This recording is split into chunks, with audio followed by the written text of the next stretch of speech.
Doesn't look as though we have anybody starting from pit lane, which is good. So all 21 cars that have survived thus far will make it onto the grid. Yes, you've raised an important point there, and I think we'll come back to that in a moment and talk you through what's happened here during the last couple of days. But as you can see, the grid is clearing now, and the drivers will be alone with their cars. That is the Argentine national anthem.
Well, you're getting your first look at the circuit in San Luis here in Argentina. In the background, the national anthem continues. The cars are on their formation lap in the hills around the circuit. The spectators are letting off fireworks, which I don't think is such a good idea in such dry conditions. But we are ready for the inaugural race at San Luis. If you can find it on a map of Argentina, you've done better than we have. And more fireworks. More fireworks. In fact, Fantastic. we struggled to find it on the ground. It's very remote, a beautiful part of the countryside. Great place for the final round of the series, especially one as dramatic as this year has been. And we still have, remember, the GT1 Drivers' Crown to decide here this afternoon. And we have second place in the GT2 Championship to race for. And we've got a Teams Championship at stake as well. Yeah, driver and teams in GT2 have already been won, of course, by AF Corsa and their crews. But second place is certainly up for grabs in both the drivers' category, where Richard Westbrook could, in theory, leapfrog above Malucelli and Roberti, who currently hold that second place. And on form so far this weekend, it seems likely, doesn't it, actually? They didn't do so well in qualifying, did they? No. That's the thing with BMS, I noticed this year. When they're good, and when they're not, they're not. Yeah, and it may be something to do with what little black round things have travelled across the Atlantic to Argentina, because tyre choice is going to be absolutely crucial here. Talking to Stuart Roden yesterday, who's also on the Pirelli rubber, he was saying that they can get some very good times out of those tyres, but it takes 2 or 3 laps for them to come up to any sort of temperature. And so you're vulnerable all the time. And the other point, of course, that you made is that in team terms, the second string car of BMS doesn't have quite as strong a pairing in it as do the two Pro Speed Porsches. Just a glimpse there of that number 61 car and that distinctive crash helmet of Emmanuel Collet. Where's the Stilo, sort of half open face one that the rally drivers favour with built-in communications. But now the grid is going back into grid order rather than minor stern as we complete this lap. And you can see what an achievement this is. The road was always there, it's been widened.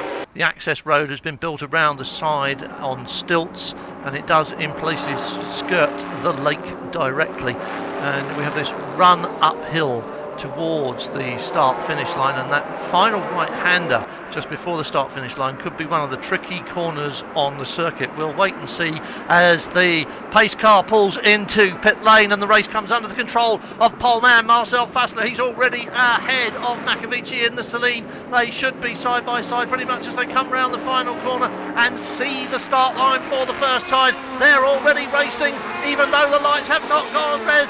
Fassler holds them back. There it goes. We're away. Lap 10 is underway, and it's been stopped already by Makovici. Yeah, I think Fassler just lifted, not seeing the lights turn to green as soon as he'd hoped, and it was a perfect start from Fred Makovici, who's absolutely flown in. Here we are. This is what we're talking about. 3 and 4 wide going into the first corner. There's a spin already for 56. That's Andrew Kirkcaldy. So that's not done his hopes any good. They have not had any sort of luck this year, CR Scuderia. Like to be able to see a replay of what happened there, but Makovici it is who's headed off into the lead through the first sector.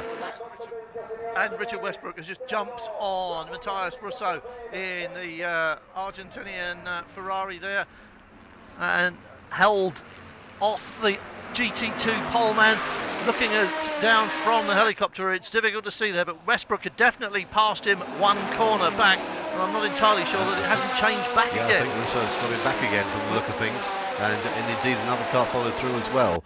So yeah, it's all change again, but out at the front it's still Makovici from Fassler with the two Maseratis lined up alongside, getting a replay of what happened there in that. There's a little tap into the back of Andrew Kirkcaldy, which has sent him spinning round, and will be off into a recovery drive. See the dust. The front end of that Scuderia Ecos number 62 is well rumpled, Graham.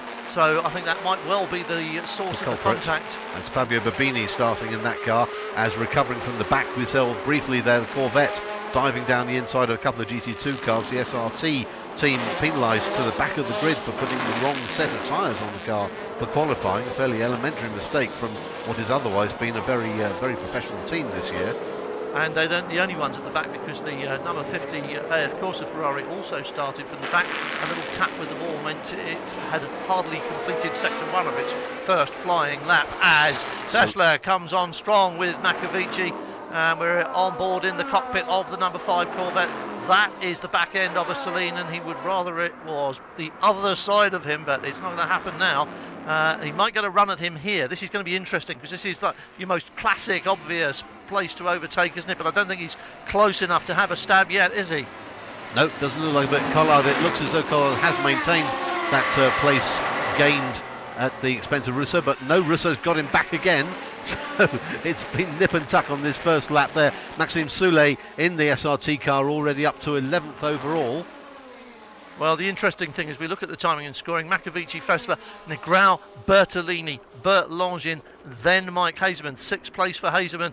The championship at stake here between him and Bertolini and Bartels, and he needs to be at the front of this field winning this race or it's all over. Yeah, and his difficulty is that apart from not having a particularly good qualifying session, he's got 90 kilos of success ballast to trug around here as a result of 3 second place finishes in the last 3 rounds. So yes, a huge mountain to climb. A late season charge has brought him into contention, but it's also loaded the car with ballast just as the Maserati was getting lighter. So it's ideally placed for Bartels and Bertolini. And as you say, Graham, Hazeman and Gollin have got work to do, quite a lot of work. But he's closing in on the back end of Bert Longin, the second of the Celines in our race. There he is. And there's Mike Hazeman, and that's Fassler. So both of the Phoenix cars chasing Celines and needing to get past. Nice photo op for the Argentine crowd, as well as the 2 ACA Argentina entries. Yes, 2 this week come side by side through one of the corners as Fassler has another look down the inside. Ooh, here we go. And just couldn't hold it. This is the sinuous nature of the track here. If you're on the inside for one, you're going to be on the outside for the next. You've got to get the job done quickly and then tuck back in front again. But the line being well defended by Fred Makovici. You can see the car's just a little bit loose coming through those corners, showing you how little grip there is out there in some places. It circles the lake, as you can see, and that means that going in a clockwise direction, we're predominantly talking about turning right here, and that is the name of the game, unfortunately. But as you say, Graham, there's so many nice twists and turns along the shoreline that you are always wrong-footed for the next corner, it seems. Absolutely, Makavici doing a good job to stay ahead of Fessler. Fessler having a lot more of the. This is a replay of the start. Fred Makavici having a lot more experience. A lot less experience in the GT1 category than has Fessler. But we're looking at a replay of the start from the helicopter. Now we're back live, and this is the battle still for first place. Makavici just starting to open things out a little bit. The interest, of course, will come when we get into pit stops and driver changes, because both of these cars don't have their regular crews, if you like. Fessler's normal partner, Jean-Denis Delatraz, not making the trip this weekend and being replaced by an Argentine driver in the form of Riccardo Rissati, who has some F3 background and touring cars. And also touring cars here today, yes. So he's got a little bit of local knowledge. Yep. So that could well work for him and the team, couldn't it? Yep, and plenty of laps under his belt too, so that's good going. Soule has made his way past at least one of the Argentine cars. Yes, he's split the two of them now, so he's made his way already past Gaston Mazzucane there in the 38 car, and now heads off in pursuit of Jose Maria Lopez, another ACA Argentine touring car driver, in fact championship leader. Yes, indeed. So a lot of the drivers here have been out on this circuit already in other cars. That might well play into their hands. We'll wait and see. Certainly it helped the 37 car, because that had a mechanical problem during qualifying yesterday. Hardly turned a wheel in qualifying. That's why it started at the back. Came out in the warm-up this morning and immediately went into the 2:13, which was the pole time yesterday afternoon when it got very serious. So bang on the pace, thanks to that touring car background here this weekend. Yeah, a little Colorado's dropped down to fourth in class there. We saw a little shuffle going on during lap 1, which has ended up with Russo in the lead at GT2 with Tim Mullen in second place, and he'll be pleased with that after good qualifying showing as well. And it looks that's going to be Andrew Sartori making up time again, trying to get past the only G2 entry of Renault Coupens in the Vertigo. Andrew Kokori, we saw spin as a result of a tap, we think, from 62. And where is Babini on that? He doesn't seem to have come out of that too badly, does he? No, he seems to have escaped that. He's in 15th place overall and 6th in class, behind Nicky Kadei in the Castle Racing Ferrari. Fastest lap for Fred Makavici, as you'd pretty much expect at the moment. He is the race leader after 3 laps and almost 8 minutes. And Marcel Fassler 1.1 seconds behind him going over the line last time around. 2:15, just a couple of seconds shy of qualifying pace, so really going for it. There are the 2 Pro Speed cars looking to gang up on Tim Mullen as we concentrate on the ACA, and just the second one this weekend being campaigned by Martin Basso and Sakani, who takes the start. Former Formula 1 driver, of course. There's the poleman for GT2, Matthias Russo, who is currently also the GT2 leader from Tim Mullen by a couple of seconds. Marcus Paltella and Emmanuel Collard behind him, and of course Collard is trying to beat the car that's a couple of places behind him. Yes, now we've got the 2 Pro Speed Porsches now past Tim Mullen, so they're up to 2nd and 3rd in class, and we'll start now to chase down as a gang, if you like, Matthias Russo. Russo in his first full season in GT2 racing, and has acquitted himself very well, and was absolutely delighted yesterday with his pole position. So the Porsches go sprinting off after Russo. Collard and Westbrook really need to win this to make it count. And Tim Mullen coming under pressure now from the Kessel Racing entry, Nicola Kadei at the wheel, and he's got as much time spent looking in his mirrors now as he has looking out through the front. GT2 leader, curb hopping, but staying on the right side of it. You cross those curbs at your peril, because the other side is very dirty. And of course they are quite steep, some of those curves. Yeah. We've been round in a four-wheel drive, and even that was somewhat unsettled by some of the curbs, and we've seen it flip single-seaters here during the course of racing this morning. And I'm sure that Paltella will get out of Collard's way as soon as the opportunity presents itself, because he needs to get on in front of Matthias Russo. And Russo, of course, his job at the moment is to make up as much time as he can, because he knows that when he hands the car over at half distance, or wherever it eventually turns out to Lewis Perry's comeback, that it will be slower than it is in his hands. Fred Magaviki sets another fastest lap, 2:15.0 now, and extending his lead to some 2 3/4 seconds over Marcel Fessler, who remains in seconds, and in Grau still third, and Bertolini fourth. Not much change there, except that Jose Maria Lopez in the ACA Argentina 550 Maranello has made his way past Mike Hazelmans, which is the one thing Hazelmans can't afford. Here's this attack from Nicola Cadei on Tim Mullen, coming down the start-finish straight. How will that resolve itself?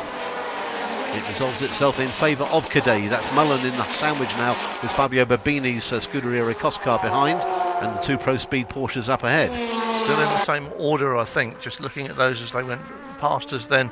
I don't think Collard has got past Paltala, and Babini is now taking a place, and he's going to give it back. Yes, just run that little bit too wide. Looked as though there might have just been and he's going to take it again. It's nip and tuck all the way, isn't it? And this is exactly what we were saying before. If you're right for one side, you're wrong for the other. Yes, and look at that damage on the front there. That's, had a little moment, hasn't it? Tangled with something, and since we saw Andrew Kikoli spinning at the beginning of the race, it's tempting to assume that was the contact. I'm not saying anybody's to blame, but that certainly looks to be what happened. And is that a number 50 car coming from the back there, right up to the... Yes, 50 and 51 they're running together. And it was 51 still, Christian Montanari just ahead of Jimmy Thornley. This gaggle of Ferraris come through the corner, and at the back of the gaggle, of course, it is Andrew Kikoli. There is our championship second place contender. The car with the yellow front on it now, and the black mirrors. That is the car which at the moment that crew is second in the championship. But if they don't play their cards right, they're not going to finish up there, because Collard and Westbrook, or Collard in particular at the moment, of course, that wheel is pushing on a bit, and he's mired down here and about, I think, to be gobbled up by this lot. Yeah, now somewhere in that group was John Comathius in the second BMS car, but he seems to have disappeared off the back of this group now, so he's going backwards while Kikodi is making up places in his recovery drive. Of course, he's now got the 2 AF Corsa cars ahead of him, and they will look after one another as well, although a ballast again may come into play. Super ballast, in fact, in the 50 car. Yes, they've won so many things so many times that it is just full of lead, this car. 110 kilos.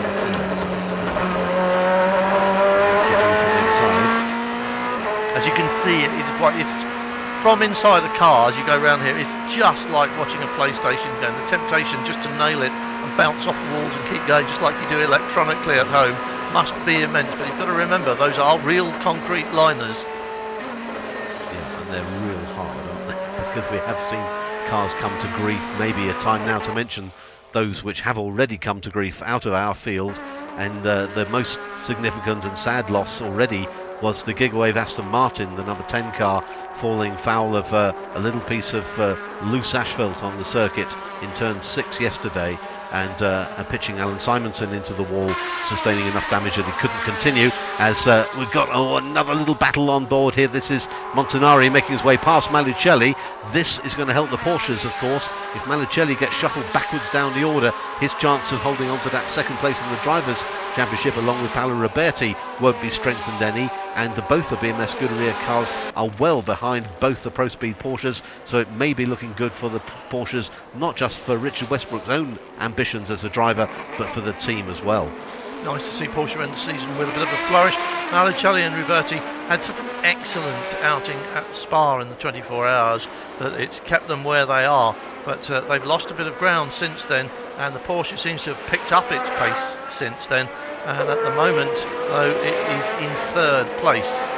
Jose Maria Lopez we've been looking at in the 37 car. Understandably, the local director keen to get plenty of camera time for their heroes, and he's up to an absolutely superb drive, because remember, they started a fair way down, having had technical problems yesterday during the qualifying session, and they're already up to 6, and that's the end of Collard and Westbrook's ambitions for the day, I'm afraid. That looks like it's clanged the wall, doesn't it? It does. And that's the championship second place decided now for Malucelli and Roberti. and the day, as you say, Graham, is lost for Collard and Westbrook. And for Pro Speed as well as a team, because I think they needed both cars to finish considerably better than both the BMS cars in order to get any joy. Here is the GT2 leader coming up on the back of Gaston Mazzucani in the second of the GT1 550 Maranellos. Well, that shouldn't happen, especially not on a circuit like this, really. But Matthias was so man on a mission yesterday in qualifying. I mean, obviously, he's still on it, isn't he? Yeah, absolutely, and absolutely delighted with his performance in qualifying as well. He might be, as I said earlier, in his first full season of GT2. He's only 23, this lad, and proving to be a very good find for the advanced engineering team, who run alongside but not directly with, we are told, AF Corsa. Okay. So it's Macavici, Pastor, Negrão, Longin, Lopez. That is the big change, that 37 car moving straight up through the field. Bertolini is now in 6th place with Hazeman behind him, and that's very significant indeed. 6th place only just cuts the mustard for Bertolini and Bartels, and if Hazeman gets in front of him, that makes him 7th. It still doesn't matter unless Hazeman wins with Fabrizio Dolin, but even so, that's just looking a little bit shaky, isn't it? Yep, and there's his Lopez still on his charge, now up to 5th place, having dispensed with Andrea Bertolini in fairly short order. He's now tagged onto the back of Bert Longin's PK Racing Celine, and that's the view through the front. Local man in nationality terms anyway. I don't know that he comes from the San Luis region, but he's clearly a very, very quick driver, and has been the best of the 4 Argentines who have shared this one car for the majority of the season, taking turn about, but going for 2 entries with help from Liable Competition. You can see on the dashboard there, Jacques Leconte, a busy man this weekend with 3 cars in his charge, and 2 of them currently in the top 5. Looking particularly good for them, isn't it? Yeah. And there is the confirmation that Lopez in 37 is in 5th place. It's Macavici, Fassler, Negrão, Longin, and then Lopez. So here is your race leader. Now, before the start of this race, when we were doing our little press office sweepstake, we were all vaguely tempted to put our money on the Celine, just because it would have been a lovely bit of giant killing, but we don't think it's going to last. That's Hazeman passing Bertolini, is it? No, I think it's Faster. Yeah, it is Hazeman's, but it's been passed by Maxime Soulet in the SRT car, another one that doesn't have its regular crew. Maxime Soulet sharing this weekend. But behind him there is a Maserati. Yes, there is, and that's Bertolini. Well, it shouldn't be, because just now it wasn't, and now it is. Yeah, and if you see what I mean. Yeah, Bertolini's been going backwards, having been passed by Lopez. He's now also being passed not only by Soulet but by Hazeman's, which is what Hazeman's needs. But I don't think Bertolini will be too upset at the moment, as long as he can keep him in sight. It doesn't desperately matter. There is Collard's car. We saw there is Manu himself just sprinting along the side of the track, which is not very safe, is it really? No. However, looking for somewhere to get through the continuous wire mesh fencing. Yes, it's all there to keep spectators out, which is a very good thing from a safety point of view, but if there's no way through it, it keeps drivers in, and so, as you say, good job he's fit, really, isn't it? Yes, and just happens that he's pulled off on that side of the track, and all the marshal posts where there are gaps in the fence are on the other side. Yes, at that part of the circuit, so can't see enough to want to run across, can you? Exactly. You'd rather stay close to the wall on that side than try risking running across the track. A little bit squirrely there from the back end of the Celine. Another illustration of just how dusty it is around the edges as Macavici completes another lap. And another faster lap, and how hard is he trying? 2:14.8 is a great race lap time. Yes, as I was saying, we were all tempted to put our money on the Celine in the press office suite this morning, but we think that all in all this is going to be a Maserati race, or at least I did. But look at Bertolini now, down in 7th place, and Hazeman in front of him. That's not really what the doctor ordered for them. But it's all they need for the championship, isn't sure, it? as long as Hazeman doesn't. If Hazeman isn't winning, then it doesn't really matter to them what happens. What matters here is that Jose Maria Lopez gets past, if he can, Bert Longin. That's his avowed intent. He's got all the support going for him, and coming off in waves, and he's taking the inside line there. Longin just drifting a little bit wide onto the dirty stuff, and bravely down the inside. Jose Maria Lopez picks up 4th place now. His next target, Xander Negrão. Well, that was quite good work from Jose Maria Lopez. As we say, he's been moving forward quite strongly, and now he is up into 4th place. Yeah, and behind now Longin comes Maxime Soulet as in for an early stop, and that's a driver change. Fairly pedestrian one, has to be said. Gaston Mazzucani getting out of the car backwards and slowly. Martin Basso, the younger driver, will get in to take the middle stint, which I'm guessing will be a fairly long one.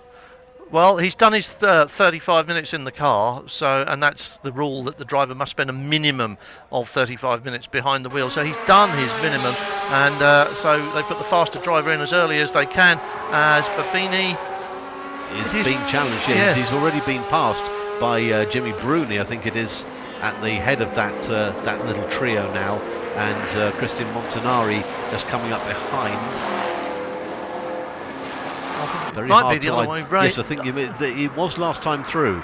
I'm only questioning that in my mind because, unfortunately for us, they of course have taken off the one differentiating mark between their two cars, which now look absolutely identical to the camera's eye anyway. Marcel Fessler, who we are looking at because last time round he set his fastest lap in 2:14.711. He just improved that again by a further 2/10. 2:14.5 now the fastest race lap to Fessler, as he's trying to keep in touch with Fred Makaviki, whose lead is currently 3.5 seconds, and then it's 11 seconds further back to Xander Negrão. There's a little attempt down the inside by Babini, who we've already seen getting racy. He's then got caught up behind the two, and it was indeed Bruni who went through and benefited from Montanari and Babini getting themselves in a bit of an Italian pickle. Yes, you're absolutely quite right. He just jumped on that as soon as he saw it, didn't he? Yeah, it doesn't need a second invite, does Jimmy? So, a bit of a change there in GT2, although it's not going to change a great deal. Of course, it's second place in the championship that was at stake and no longer is. So, GT2 now becomes a matter of local pride more than anything. Matthias Russo is out there. I'm betting he'll stay out as long as he can. Watch, that'll be one of the last cars to stop. Yeah, and it may be a very short middle stint this weekend for John Cometes. For Luis Perez-Compan, because I think of the two, Russo seems to be the quicker round here. So Makavici, Fassler and Negrão, first, second and third. Lopez up to 4th, but he's about 5 seconds away. That car's going to stay there, we've been informed. It's not going to be moved. They're not making any attempt to get it out of the way, but the yellow flags have been withdrawn. Tim Mullen, having started so well from 3rd place, has unfortunately dropped down the order and is currently now in 18th overall, which will make him 10th in class, and not being able to circulate at the sort of pace that we would have expected from him, which would be disappointing. The young Northern Irishman having another good season, mainly alongside Chris Niarchos. Yes, indeed. Chris Niarchos has been away on business a couple of times. We've seen other people in that seat. And we're looking at Maxime Soulet. Is he closing in on Bert Longin? No, I think he's lost a little bit of time on this lap. 9/10 they were separated at last time through, and that had come. Yes, let's see. Yes, he was nearly 2 seconds. He was over 2 seconds quicker than Bert Longin last lap round, and that doesn't look like almost a second to me. As behind we've got Bertolini Kitchen keeping a watching brief on Hazeman's, which is all he needs to be doing. That's the number 2 car of Xander Negrão there in 3rd place. He's about 13 seconds away from the leading pair, so there's a big gap growing there, isn't there? Well, there is, because Fessler and Makavici are trading times in the 2:14s, and Negrão's last time round was a 2:17.2, although he has been doing 16s up to then. So it's Lopez who's on the move, as is Maxime Soulet in his wake, and both of those towing up from the back of the grid to the head of the field.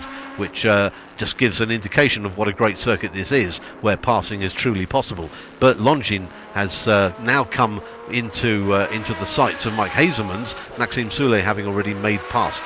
And I think it won't be long before Hazelman goes through as well, and then Bertolini's going to have to do it too, or he's going to lose touch with Hazelman. That's obviously exactly what the Hazelman plan is, and not what the Vitafone Maserati team need.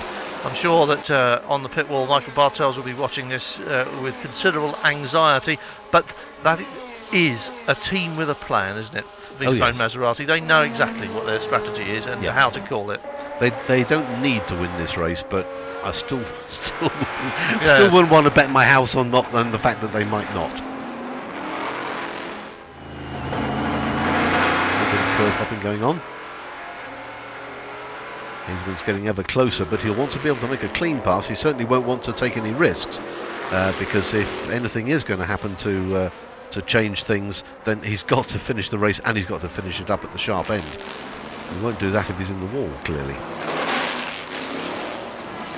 So looking for his way past the Celine in front of him, and not as easy as it could be. This slow climb, there is no time to be won here, and no overtaking to be done there either, I don't think. Well, certainly not for the very heavy Corvette that Hazelman's has with all that ballast on board. This is the part of the circuit which will be costing him time and time again. In fact, you can see the gap opening out slightly between himself. There's Maxime Soulet just going out of shot, so he's already pulling clear of the Bert Longin pedalled Belgian entered Celine, but Hazelman's not yet able to get fully up on terms. The gap between first and second has shrunk by another second. This one making a recovery drive back onto the tail of Fred McAdiki.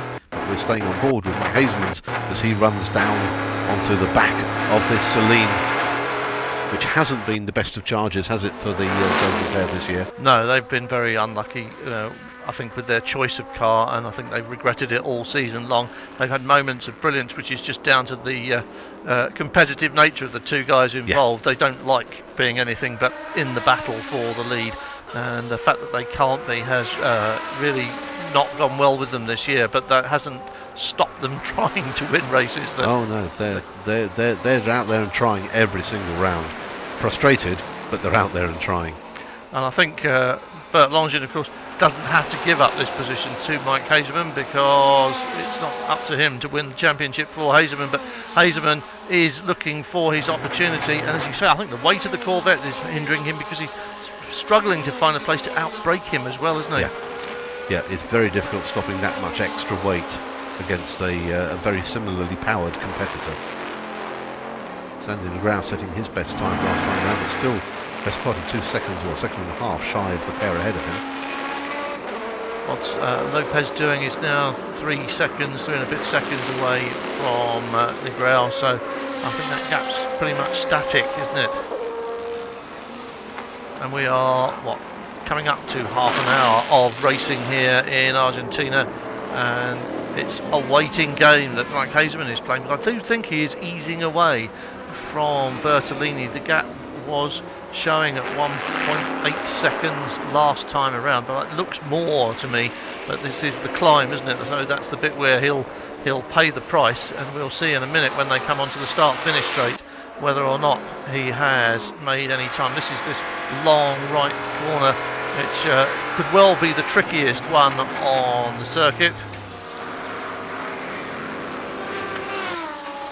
Running very wide there, getting looked at like almost all four wheels. We hope it wasn't, because he'll get a slap on the wrist if it was, but it's not helped him any. In fact, it's cost him time, hasn't it? Hazelman's dropping back there from the back of the Bert Longin Celine. But he has pulled up a few tenths on Bertolini. Yep, and Longin setting his fastest lap last time, and in fact a number of fastest laps just coming in a flurry there. Fessler improves again, 2:14.53 now. Legrand quicker again, Lopez quicker again, and closing down. He's now 3.5 seconds only behind the first of the Maseratis, the number 2 car in 3rd place. So we're looking for a podium finish at the moment for the 37 car. That would definitely cheer up the crowd here, no end, and they're already very cheerful. I've got Russo leading GT2. and they have got from the back of the grid, incredibly, their 37 car up into 4th place. There's the other Pro Speed Porsche, and Marcus Peltala in 2nd place at the moment in GT2, and quite a way back from Matthias Russo. Yeah, Russo is putting in a string of hot laps in the 220s, which is having the effect of stretching his lead to now some 9 seconds, which he may well need, of course. And you just got a glimpse there of 3rd place in GT2, which is Nicky Kadei there in 57. Look behind him though, and guess who? Jimmy Bruni is up into 4th place and is gradually easing his way forward. And I hate to say it, but I can't help thinking AF Corsa have got thoughts about winning this race. Oh yes, you bet they have. Yes. Yeah. They know no other way than to run flat. 110 kilos of lead on board or not. But this is a good run too from Nicky Kadei, who's partnering Henri Moser, the tall Swiss driver in the 57 Kessel Racing car, and again he's improved his lap times steadily over the last few, and as this is the gap down to Bruni is to between himself and Patala is now just 1.6. In has come Tim Mullen. That's the 55 car in the pit lane. Did I just see a Ferrari in front of Sandy Negron? Was it 37 or 38? What you might have seen was Bertolini coming up to lap Martin Basso, who has made a stop, hasn't he? Yeah. So that he would be out of position. Yeah. Nothing's changed on the timing screen, so. No, but this is changing because again it's Fessler putting in the faster time as Makovici can't maintain the early pace he had. He's still in the 2:14s, but Fessler half a second quicker that time round, and the gap down to just over a second and a half. So Fessler, the man on the move at the front of the field, and we have got somewhere Lopez chasing after Sandy de Grau's 3rd place. That is de Grau, that is Lopez, and am I right in thinking that's the pair of them together, isn't it? Yes, and I think they've both now also now lapped Martin Basso, who is a lap back. Here's the gap down from the leader to the 2nd place though. Fred Makovici just able to hold off for the moment Marcel Fessler, but it looks as though Fessler's on another quicker lap than Makovici, and this gap will have come down further. They both had to deal with the Gillet Vertigo as they're coming up to complete another sector. That's the Vertigo in the front. Here comes the battle for the lead. It is now battle, isn't it, Graham? Because Fessler has definitely got Makovici in his sights. He finds his way past nice and easily though, and of course they're coming onto a nice wide part of the circuit now. It shouldn't be too difficult for Marcel Fessler to do the same, but he's being hindered just a little bit there. Now he'll be able to see a bit of space and away he can go. Let's see what happens as they go over the line, and the gap shows at 0.9 of a second, which looks about right, doesn't it? Yeah, and even in spite of being held up on the last section of that lap, Fessler 7/10 quicker that time round. Quick replay, and back to the leader. Still Fred Makovici, the GT3 runner normally for Hexus Racing in an Aston, but making the transition very easily. He has driven this car before this season. He ran for Jacques Leconte's team at the Le Mans Series opener at Monza in this car. Looking very strong, isn't he? Very impressive, Fred Makovici, I've got to say, in this car. It looks as though he's been driving it for a lot longer than that. Yes, he's a very, very capable driver, Fred, and he's showing his mettle, holding back for the moment Marcel Fessler. I wonder whether he will fight hard for the lead, or whether he will realise that discretion might be the better part of valour. Well, identical pretty much times in the first sector, these two, and the gap pretty much just to the second. There's the view out of the cockpit. We're with Marcel Fessler now. This is the car he's chasing. We've done just over a half an hour of racing. We've got an hour and 27 minutes still to go. The pit stop window, as you have seen, is open, and a few people have been in. And I think, is Tim Mullen still in? No, he's not. That's all right then, because we saw he was the 2nd regular stopper, and that car was going backwards on the leaderboard, wasn't it? But I think he's all right now. Yes, so we should see Christian Yarkov's name coming up onto timing and scoring when they break the beams next time round. Hazelmans has put in his best lap, but not really making a lot of difference. He's got 4.5 seconds between himself and Bertolini, but he needs to be a lot further up the field than he is. I'm sure that if he got past Bertolini, he'd be a little bit quicker, because he could choose his lines and his moments, couldn't he? But at the moment he's thinking too much about trying to find a way past. That's actually slowing him, I think. Yep, absolutely. And Montanari putting in his fastest race lap as well. So both AF Corsa cars going well, but still separated by the Scuderia Ecosse car. Here's that battle we were looking at earlier. That's the GT2 leader, and a strong lead too from Rousseau, which is now up to some 12 seconds and more over Paltalla and Cadei and Bruni, who we saw all together in a shot just a moment ago, battling, squabbling over second, third and fourth. And Marcus Paltalla actually has had a warning up on the screen for running over the chicanes, and he'll be penalised if he continues to do it. There are a couple of places where the track is very wide to provide, ironically, run-off area, and the temptation to go four wheels over the curbs is quite a large one, and obviously he's been doing it more than everybody else. Yes, and that's it is a great temptation. It's a very quick line if you could legitimately do it, isn't it? Yes, and this is a very quick Matthias Rousseau, risen to the occasion here at his home territory in splendid style. Pole position in a real last chance saloon shootout yesterday afternoon. That wasn't easy for him, and he just kept on raising the game, and now absolutely running away with this one. As you say, Graham, 12 seconds of a lead after half an hour, and he just looks like a man who's going to keep on extending it. Yes, he's not in any trouble at all, is he? Luis Perez Companc, his Argentine co-driver, will not be too dusty himself, I'm sure. And it'll be a tall order for Paltalla and Michael Forsten, who's back on board this weekend, having given away the lead last time at Zolder. But the regular pairing back together in the 60 Pro Speed car, they're going to have their hands full just keeping Bruni and Cadei behind. And Bruni's passed, hasn't he? Here they are. Bruni is now past Cadei from the look of things, and that's confirmed now on the timing screen as well.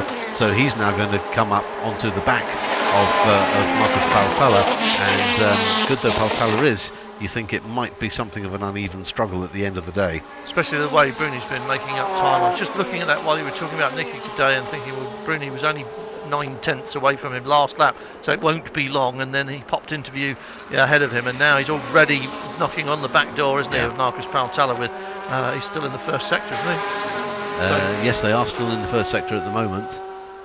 So very much in a hurry here. Whether or not he is coming up to lend a little bit of moral support and ride shotgun for the 95 car, as you say, it's not run by AF Corsa, but it's always garage right next to it. AF Corsa, we don't have factory teams in GT racing, as you probably know by now. AF Corsa is not the Ferrari factory team in the same way that Pro Speed isn't the Porsche factory team. And that 95 car, a little bit of a satellite for AF Corsa, and they might well want to see that in second. I mean, that's the best they can do, isn't it? First and second. And the shot of Zandy Negrão is there because of this man. He's done it. Lopez has made his way past Negrão and up into third place. He will now go off in pursuit, if he can, of Fessler, although Fessler and Maccabici still turning in times a fair bit quicker than Lopez by a second and more. So it remains to be seen how much this somewhat aged Ferrari, how much speed it can turn as we get deeper into the race. A lot of enthusiastic support through the barriers there. Lots of arms waving and urging Jose Maria Lopez on. Third place though in GT1 and first place in GT2. Thousands of people have come to this circuit in the hills. It's incredibly remote. It's not an easy journey, and it's just amazing to see how enthusiastic the fans here are. And who's that pointing the wrong way? That's Nicky Cadei's Ferrari, isn't it, going the wrong way, so he's all right. Yes, he just needs to find a place to turn round if he can. That'll be interesting. But Bruni well past him, so I'm not quite sure what that was all about, really. He must have done that all by himself. Yes, unless it was in an attempt to get past Marcus Paltalla, of course, which would have been his next target. But he's now dropped behind Fabio Bobini, and the others will follow. And still Maccabici is fending off. Oh, that's just Chris Niarchos just taking to the side of the track as the leaders fly past him, and that gap has closed down again. Makovici had a better lap than Fessler a couple of laps ago, but now order has been restored in Fessler's mind anyway, such that he's now a lot quicker, and you can see the gap coming down very quickly indeed.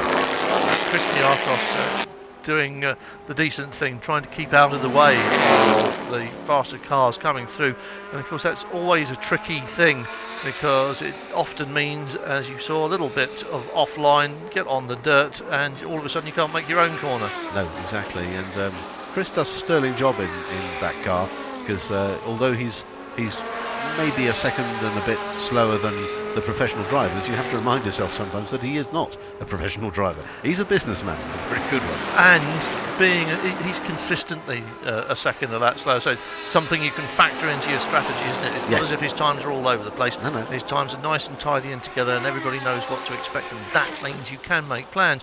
And the team has had good results this year in its first season, and we expect to see them among the front runners next year.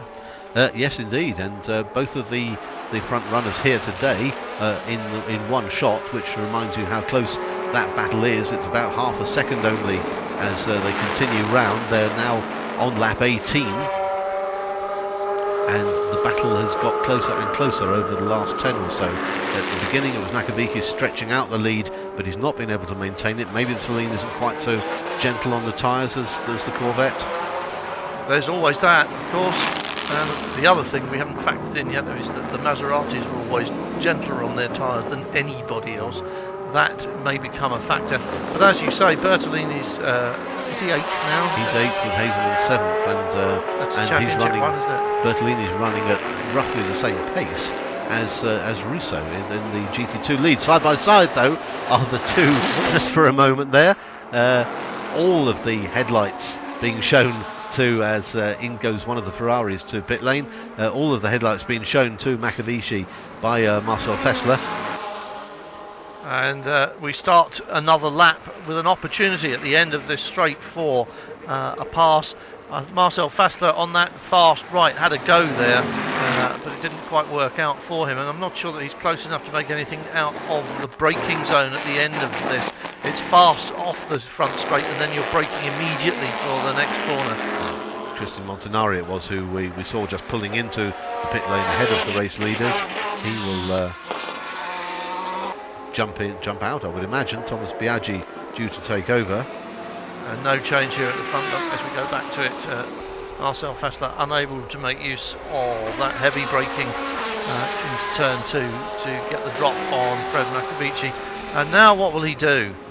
Is pretty much pressure, isn't it? All the way. Just pretty evenly matched in terms of performance, and although he's right behind him, all he can do is try to frighten him with the front end of that car. It's a pretty scary thing, I suppose, when it's right in your mirrors. But here, look, he is looking for places now and thinking about it. Can he do it here? We've seen a pass here before, and he gets through under brakes. Does he make the turn, or does he give it away? No, he gets it sorted, done and dusted, and he's on his way. Flurry of pit visitors while that action was going on. We've got Maxime Soulet in from what was 7th place. Hazelman's having made his way past him, and Nicky Cadet has come in the Kessel car, as has Martin Basso in the 38 car. So that's an early second stop. There's Maxime Soulet's car, yet to discover who's got into that. We've got a choice of 2, because unusually 3 drivers in that car this weekend, including an Argentine, Christian Ledesma, who's a bit of a touring car race, having won the TC2000 series in the past. Here's a replay of that pass, very clean one it was too. No real resistance put up by Makovici, who I think understood that he was going to get past anyway, so why get yourself in a tangle unnecessarily. He will now follow Fessler around and maybe find an even faster line for himself. Well, anything can happen, and just has. It just has. It's all gone black for us. I don't know whether it's all gone black for you out there. No, we've got it back again. Pictures have been restored. Well, that was a worrying moment for us. And we've still got Pastor in the lead. Makovici is in 2nd place. Lopez still 3rd. And Negrel, Longin, Hazelman. That is our order at the moment. and it's still Russo leading GT2 with Jimmy Booney in second place, having found his way past Marcus Paltella, who's come into the pits for his stop, so he'll be handing over to Michael Forston, which might well promote Fabio Babini as well. Lopez has got a fairly steady gap between himself and the two at the moment, the two ahead of him at the moment, and there he is, pulling away from Daniel Rao last time round, but not able to make any impression on the leaders at the moment.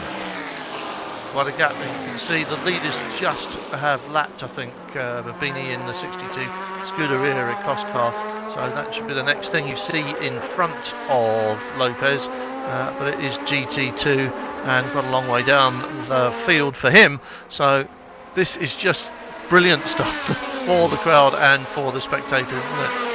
Yep, lovely to see, and the 550 Maranello is still a very fine car too. So we're not saying it's too old for the job. It's been around a while, but it's still a very, very quick car. A little bit of curb hopping there from Michael Forston on his outlap. Cold tyres will be a bit of a challenge for him. That's Bert Longin with the Gillet Vertigo separating him and Mike Hazelman's. Longin in fifth place at the moment. And Hazelman still, in fact, has lost touch with him now in the traffic, hasn't he?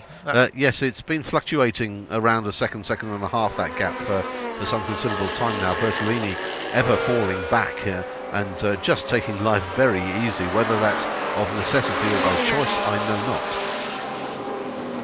But so we are 19 laps into it. We are 45 minutes into it. We have a new race leader for the first time since turn 1 in the shape of Marcel Plaster. Makovici still looking good in second place. Jose Maria Lopez looking better still in third place. Oh, and that's one of the Maseratis in the wall there. Who is that? It is the championship leader and champion-elect, Andrea Bertolini. This could be critical. That's a bit of bodywork, isn't it? Or is it a tyre carcass? It's a tyre tread, yeah. Oh, that's bad. And that's off the Maserati. Or is it this? Look, there's a lot of smoke from the back end of 62. They were lapping Babini. I think there's been a touch between the Maserati and Babini. And in comes Negrão. And he's trailing fluid from the front of the car.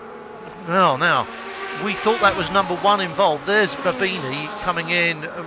And I think minus a tyre, judging by the smoke coming off the back. Yes, it's his tyre on track, so it was definitely Babini, but might well have been Negrão who was in that, and that's finished, isn't it? All over. Radiator's gone, isn't it? Yep.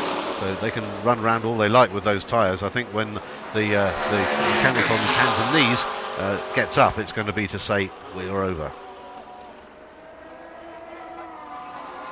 Well, you can just see in your picture there a young Hailing making her way towards the stricken Maserati and the Scuderia Ecosse Ferrari.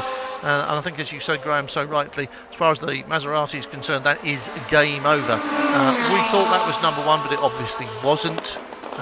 It was the number 2 car, and they're going for the tyre change, but I wonder how much damage that has sustained. Let's just remind ourselves that it's Fassler leading Makovici, Lopez is third, Negrão was fourth but isn't. It's promoted Hazelman and Bertolini, so the championship stays alive as far as Bartels and Bertolini are concerned. Yeah, and ahead of both of them, of course, Bert Longin benefits as well, and will be up to fourth. Here's that leading duo, and Fassler, having got past, not able to pull out a lead over Fred Makovici, who's learning all the lines that Fassler likes so much. And we need hopefully to get rid of that debris too. Little replay of something going on here. That's where the puncture occurred. Doesn't explain what happened to the Maserati then, does it? Because it doesn't look as if there was any contact. No. Unless it had previously occurred. Yes, didn't see Maserati in that shot at all, did we? So maybe it's a completely separate incident. And 62 back on track now, so that's obviously been fixed. And that is your leader again, passing the Ferrari coming out, and that's why, because Marcel Fassler has jumped out of the car to hand over to his new partner for the weekend, Riccardo Risati, another Argentine, another touring car race over here, but also a man with quite a lot of F3 experience. The F3 Spanish Championship was where he cut his teeth in single-seater racing. They need to move that tyre away from the back of the Corvette as well before they incur the wrath of the FIA stewards. drop the car down, not turn going, it over, turn it's it not over. Going, it's not Come going. on, Ricardo. There it goes. Yes, finally getting away, and a flurry of dust. You can see just how much dust being kicked up there, as in came the Lopez-driven 37 car as well in that same shot. Just about everybody's coming at the moment. They've all gone red on our timing screens. If you're watching it live on mstworld.com, you'll be seeing the same thing. When the numbers go red, it means they're in pit lane, and pit lane very busy at the moment. Yeah, those who have not yet stopped on that lap and who could have done are Makovici and Hazemans. Here is Bertolini out of what was 6th place by the time he crossed the timing beams. And that car quite clearly hasn't banged the wall, has it? No, that's Michael Bartels, of course, jumping in. It'll be interesting to see if they do indeed, as ever, make up any places under this this driver change and tyre change. Down goes the 37 car. Let's spin up that Ferrari.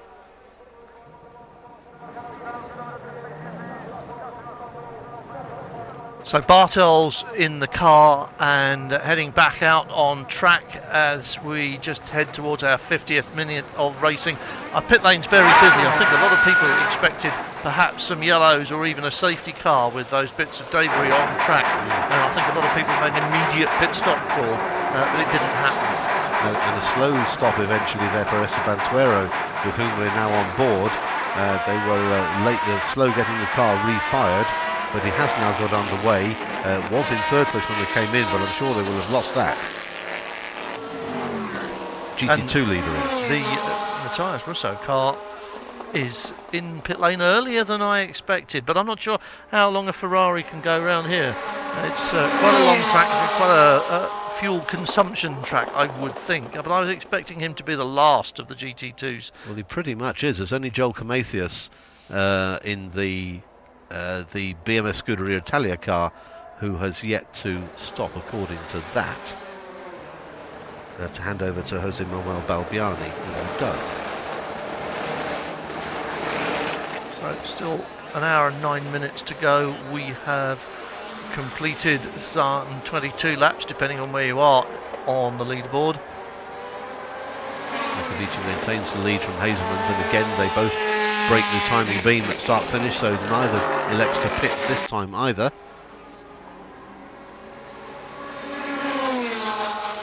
So Makovici is really, and Hazeman, who is now in 2nd place, are our late stoppers.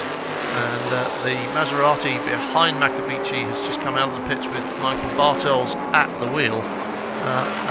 So the Celine and the Corvette owe us a pit stop. And I can hear someone chugging down pit lane, but I think it was our last GT2 Ferrari coming in. No, it was a Gilles Vertigo. There you go. And that'll be a handover from Renault Kuppens to Bas Leinders. Good that they made the trip in the only G2 car to have come across. Aston Martins, we saw in the last couple of rounds, not electing to come over here. Yes, that car, of course, was being prepped for next season. Yes. And should emerge in GT2 form rather than G2 form. Yep. So it'll be a regular competitor with us next season, we hope. And we're still waiting to see what's going to happen at the front of the field at the end of this lap. But Makovici obviously putting in as much time behind the wheel of the number 7 car as he can before Roland Berville takes over. Now, I know not much about Roland Berville. Well, what I know about him is that he's Bervillet because he's got an accent on his which isn't unfortunately printed for us. But he's Roland Bervillet. He's a French FFSA driver. Hasn't had a full season's racing. He's only actually raced once this season for Jacques Leconte, and that was at a French GT round at Manicourt. Other than that, he's been doing a little bit of historic racing as well. So we are... Looks like a replay. At the moment, is that for a slowing? Yes, he is. There's a problem there, isn't it? Maybe he just got that wrong and didn't want to. The wall. Yes, exactly. He didn't want to touch the wall. That's the number. It's in the pits, number 7. So this is the handover to Roland Bervillet, and I wonder if we'll see this on the same kind of pace as Makovici. 2:14, his fast lap, and that's pretty much qualifying time, isn't it? And only a couple of people dropped into the 13s. Quite a slow pit stop, and this is what we were talking about. This is why Maserati is so good, because that driver change is so fast. And along the pit lane, there's Mike Hazeman's in as well. Fabrizio Golin eager to get on with his day's work as well, having sat and watched the boss for some 55 minutes and more. And I think I've got a glimpse of Haley there with Sandy Negrao in pit lane, and we may find out exactly how it's been going for the number 2 car and exactly what's gone wrong with it. And it's unfortunate early retirement for you. Can you explain what's happened? Yeah, unfortunately, I think the Ferrari, one of the GT2, had a problem on the rear tire, and they were so slow that I tried to overtake on the outside, because I was in a very slow corner and they were in the line, and I tried to come in the out line. And, but the track outside the line is so dirty, so sleepy. And I just turned and that guy went straight away. There was no way to avoid the wall. And then I touched the wall and then break the cooler. And then that was the end. At least you managed to experience this spectacular track. Yeah, it's a fantastic track. I think with this hot condition, it's a bit the asphalt is not resistant, but it's coming a little bit sleepy. But it's for everyone, and the track, it's amazing. I think, of course, the first year always have some problems, but for sure for next year it will be a lot better. And but anyway, all the people in Argentina, congratulations for them. They did a very, very good job. Thank you, Alejandro. well, Sandy Negrao obviously slightly dischuffed about the proceedings. That was just bad luck on his part, wasn't it? And it proved absolutely everything we've been saying about off-line excursions. Absolutely. We just watched Rob Bell making up a place at the expense of Thomas Biaggi, and here's a big lock-up for Henri Moser, or is that a... Is that smoke? Is it just a tyre smoke? No, it looks as that's a real weird one. Big lock-up. It looks as though that's a... Oh, and that's spin off. Roland Berlilet has spin off. Good start. That'll not endear him to Jacques Leconte, on whose wrong side I would not want to be. No. Scattering a bit of bodywork there. Yes, I wonder if he's tapped the wall.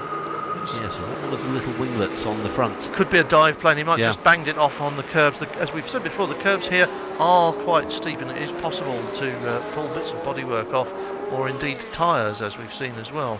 Yes, passing the stricken Porsche of Manu Collard as was, and that's Bert Longin making his way past. So here it is. Here's what happened. Just a little bit over keen, wasn't he? Oh bang. Donk. Oh dear. And then it is come in at once, isn't it, and have that gaffer taped up and see if we can't get you back out on track again. Yes, well that's a little inexperience, isn't it? Combined with a slippery track and some cold tyres. You saw a fair amount of cement dust being kicked up there. We've had some very exciting single-seater and touring car racing here this morning, and some very excitable touring car racing. Yes. And as a result of that, there's quite a lot of cement dust here and there on a circuit which, as Sandy Negrao was just saying, is already very slippery offline, and you just need to make a tiny little error of positioning, and this is the result.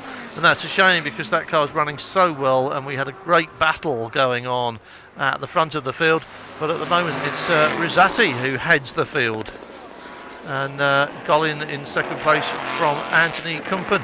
But pit lane now is Marcel Fassler, who's just got out of the Corvette. So while Bervelet brings that in, we'll see if Haley can catch up with Mr. Fassler and find out how much he enjoyed his opening stint in the race.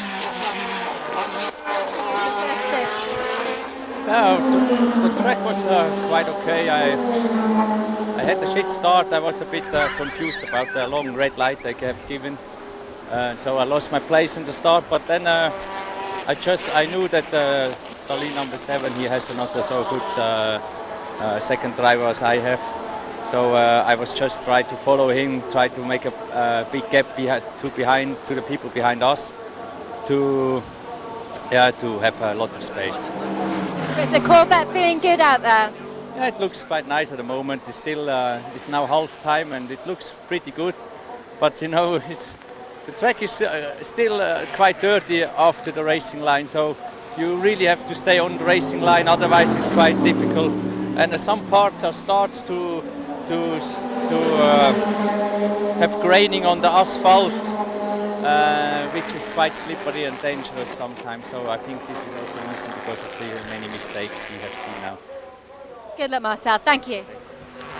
Marcel Fassler, and a poor start, explained in racing terminology. That's a technical phrase you'll often hear in the pit lane. Yes, he really was just caught for a moment, wasn't he, by those red lights being held rather longer, and maybe simply because he wasn't lined up side by side with the Celine. However, the Celine sadly looks to be out of things now, with having been driven straight in to its garage by Roland Beverlet after his first lap out accident. We've got a new leader in GT2. As you can see it on screen there, Tony Wielander, having taken over the 50 car from Jimmy Bruni, has made his way past Luis Perez-Companc, and that change has affected just out of our sight. But Michael Forsten remains in third for the moment, but is now being chased down by Rob Bell in the CR Scuderia Ferrari. Just remind me, Graham, where did the 50 car start? The 50 car started, well, almost plumb last. Absolutely, back of the grid to first place in fact, class it was in less than an hour. Yeah, that's going some, isn't it? Those two are pretty class act, aren't they? Yes. They are a stunning act, the pair of them. They've really excelled this season, and you would not bet against them. Well, I'm afraid I did. I didn't really have them down as the winners in GT2, and I'm afraid my chosen pairing is watching this from the edge of the circuit. If you've joined us late for any reason and you're wondering how Richard Westbrook was getting on in his bid to become second in the championship, he isn't. No, it's over, isn't it, unfortunately? Collard parking the car up on the side of the track. We don't know whether it was a failure or whether it was an accident, but the result was the same. The car stopped, and we're looking on the screen now at another battle here for fifth place. Paolo Roberti coming up onto the back of too much praise. Thomas Biaggi. Jimmy, you certainly got off to a great start now. Tony's leading in GTP. Yeah, it's been fantastic. I make a good start. I was able to pass a lot of drivers. I think now we're looking good. We'll see. It's still 50 minutes to go, and the race is long. But it's been a very good race. It's very hot in the car. I think in the car it was like 65 temperature, so it's very hot. You're certainly enjoying it here today, Jimmy. Yeah, for sure. Yesterday we had bad luck and we qualified last. It was a small mistake from Tony, but now today is looking fantastic, looking very good. I'm very happy. Thank you. Is the race leader as things stand, Riccardo Rosati, having taken over the car from Marcel Fessler, who we just talked to earlier. A little bit. Oh, that's everywhere, isn't it? That's everywhere but in the wall, thankfully, for Luis Perez-Companc. That would not have gone down well with the Argentine crowd or with Matthias Russo, who's put in such a sterling performance at the start of this race. And another Argentine driver, Rosati, of course, now getting the attention of the cameras as well. So we've got Argentina in the lead of this race, which is obviously good news for the crowd here, as well as the television director and the television audience around Argentina. Obviously, this is not just being broadcast where you're sitting, it's all over Argentina as well. And he's not doing a bad job. We were interested to see how quick he was going to be. We really knew. But he's looking nice and tidy. He's not doing anything silly, but his lap times are looking just about right, aren't they? Yes, they are, and they're where they need to be, because they're quicker actually at the moment than Golin, certainly last time round, which is quite a feather in his cap. And Anthony Kumpen currently holds third place for the Celine, and if that were to translate into a finish, they'd be very pleased with that, because they haven't really been anywhere near a podium this year, have they? No, I'm just looking with the demise of the number 7 car. It now seen as a replay of that little moment for Luis Perez-Companc, and again a perfect illustration of where it is dusty and where it is not dusty. But with the Celine, the number 7 car parked in its garage now, thanks to Roland Bervillet, it's impossible for Michael Bartels to finish below 6th place unless he gets overtaken by Tony Wielander, and therefore he can't not win the championship as long as the car doesn't stop. Absolutely, and looking at that replay, what a great job done by Luis Perez-Companc to keep not only that car out of the side of the car he was alongside, the Moser-driven Kessel Racing car, but also keep it ahead. Remarkable. Yes, brilliant recovery, as you say, and looking at good work here from the Phoenix pairing, first and second. Good way for them to end the season, but I don't think they're going to end it with a title. But I think they're going to be reasonably pleased with the result that they have achieved. And I'm going to cross my fingers now, because I'm just thinking back to the last time we were on the street circuit with those concrete liners around it, and Fabrizio Collin got overexcited and bit a lump off the wall and gave away what was at the time looking like a fairly decent result. Yes, and actually put the team a little bit behind the 8 ball in terms of the championship. Yeah. Because without that indiscretion, and that's what it was, he would probably have brought the car home in a very healthy point scoring position and elevated them up the ladder somewhat. As it was, they didn't score anything at all. So Vitaphone with the team championship in their pocket as of the last race in Zolder 5 weeks ago, now looking like they're on course for the driver's crown as well, because unless something goes wrong, I cannot see how they can not win it. So I'm looking for a bit of wood, but there isn't any handy. So it's now a question of this last race of the season pride, isn't it? And that often counts for a great deal. And Riccardo Rizzati, in front of his home crowd here in San Luis and on television in Argentina, will want to be part of a winning team. The GT2 situation has been slightly diffused for Argentina in the shape of Tony Vilander going past Luis Perez Companc to take the lead there. But other than that, this is still looking like a very good first race at this brand new circuit for the Argentinian fans. Absolutely, and with Perez, of course, Perez Companc having had that moment as well, he's already dropped 11.5 seconds behind Vilander. I don't think there's going to be any way back from there. Anthony Kumpen in the number 4 car, and in third place as well. He's not going to be too disappointed with that, to be quite honest. He's going to have to watch his tail somewhat, because Christian Ledesma in the SRT Corvette is behind him by, it's about 8 seconds at the moment, but Ledesma, the Argentine touring car ace, is driving very nicely indeed, and we know the SRT car is quick. Yes, we've seen that demonstrated plenty of times. 51 here is Thomas Biaggi now, and he is well down the GT2. Oh, that's out and stopped again, hasn't it? That's gone wrong. What is going on there? They've obviously brought it back out, but it's not going as fast as it ought to. And I think Hervelay will be back in the pits any moment now with that. Yes, we just saw a shot of the back of the SRT car as we now focus on Kumpen putting a lap onto Michael Forsten in the third place car in GT2, but maybe not for long, because this is Rob Bell in the CR Scuderia car coming up onto the back fairly rapidly now of Michael Forsten, and what started and Forsten getting a little bit, well, that's a line, isn't it? Maybe mirror watching there, because he was very wide, and I think that's compromised his speed. He's got dirt on the tyres now and duking it out side by side around the corner there. Rob Bell is no softy, and he will be back on the back of that car. Discretion being the better part of valour for the moment, and rather than incur a penalty by dropping all 4 wheels the wrong side of that curb, elected to lift a little bit. I've seen a few cars go as close to the wall there as Michael Forsten did. In fact, when we went round in a lap with Jürgen Barth, I believe we were that close to the wall there. We were at one point, yeah. So I think it is a line, but as you say, it's dirty, isn't it? It's not the racetrack, and I think it may well have compromised the handling for a little bit. And Rob Bell, as you say, back off and do it again when it's a little bit safer. Yeah. And has he actually done it?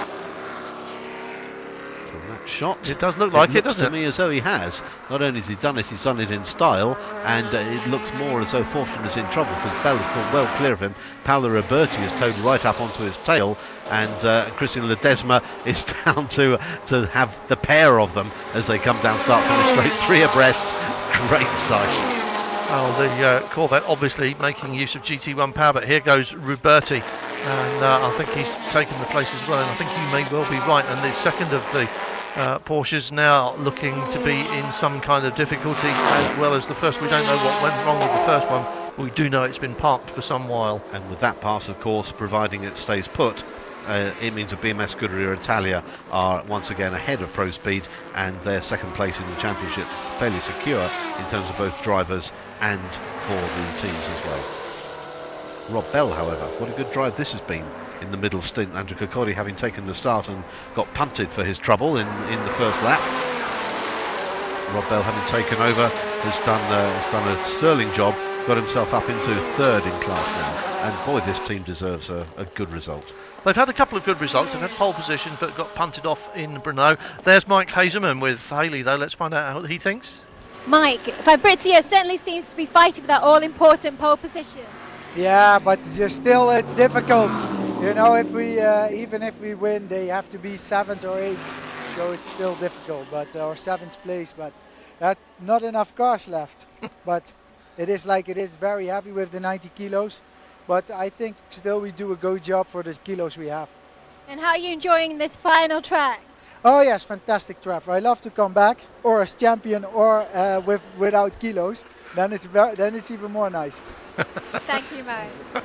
Yes, and Mike Hazeman saying exactly what we were pointing out earlier on, that in fact there aren't enough cars left on the circuit to keep Michael Bartels from the championship. And that's one fewer from the look of it. That looks like damaged, I'm afraid, very damaged Gilles Vertigo. They've had a spin in this car already out of our sight, but that one, I'm afraid, is terminal, and it's farewell to our GT2, our G2 entry, and Bas Leinders has, I'm afraid, come a cropper.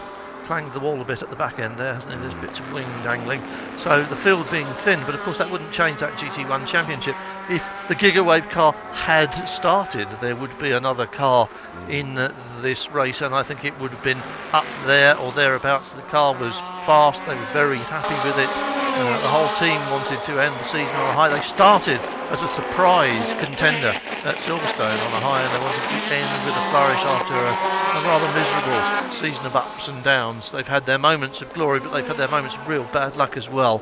Paolo Roberti is the man on the move at the moment. Having talked about Rob Bell doing a good job, Roberti has decided that anything Rob Bell can do, he can do better, and for the moment he's showing he can, because he's pulled the gap down to just 1.4 seconds between them by dint of going some a second almost faster last time round.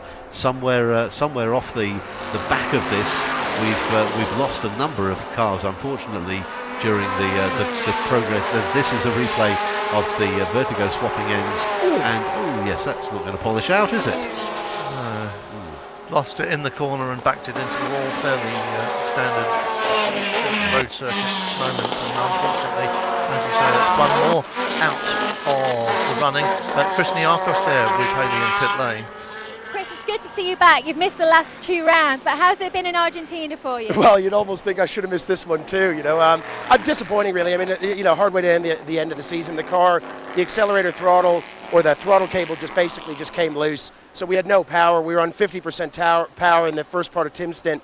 We fixed it, but then it all became a bit academic, really. We were sort of 3 laps down. And then at that pace, you know, you just have to stay out of everybody's way, so you end up with rubbish on your tires and going quite slowly. So Tim's going to finish it. We wanted to hold our heads up high at the end, but, you know, there was no way we could have done anything more today, unfortunately. Just bad luck. Thank you, Chris. Yeah, no problem.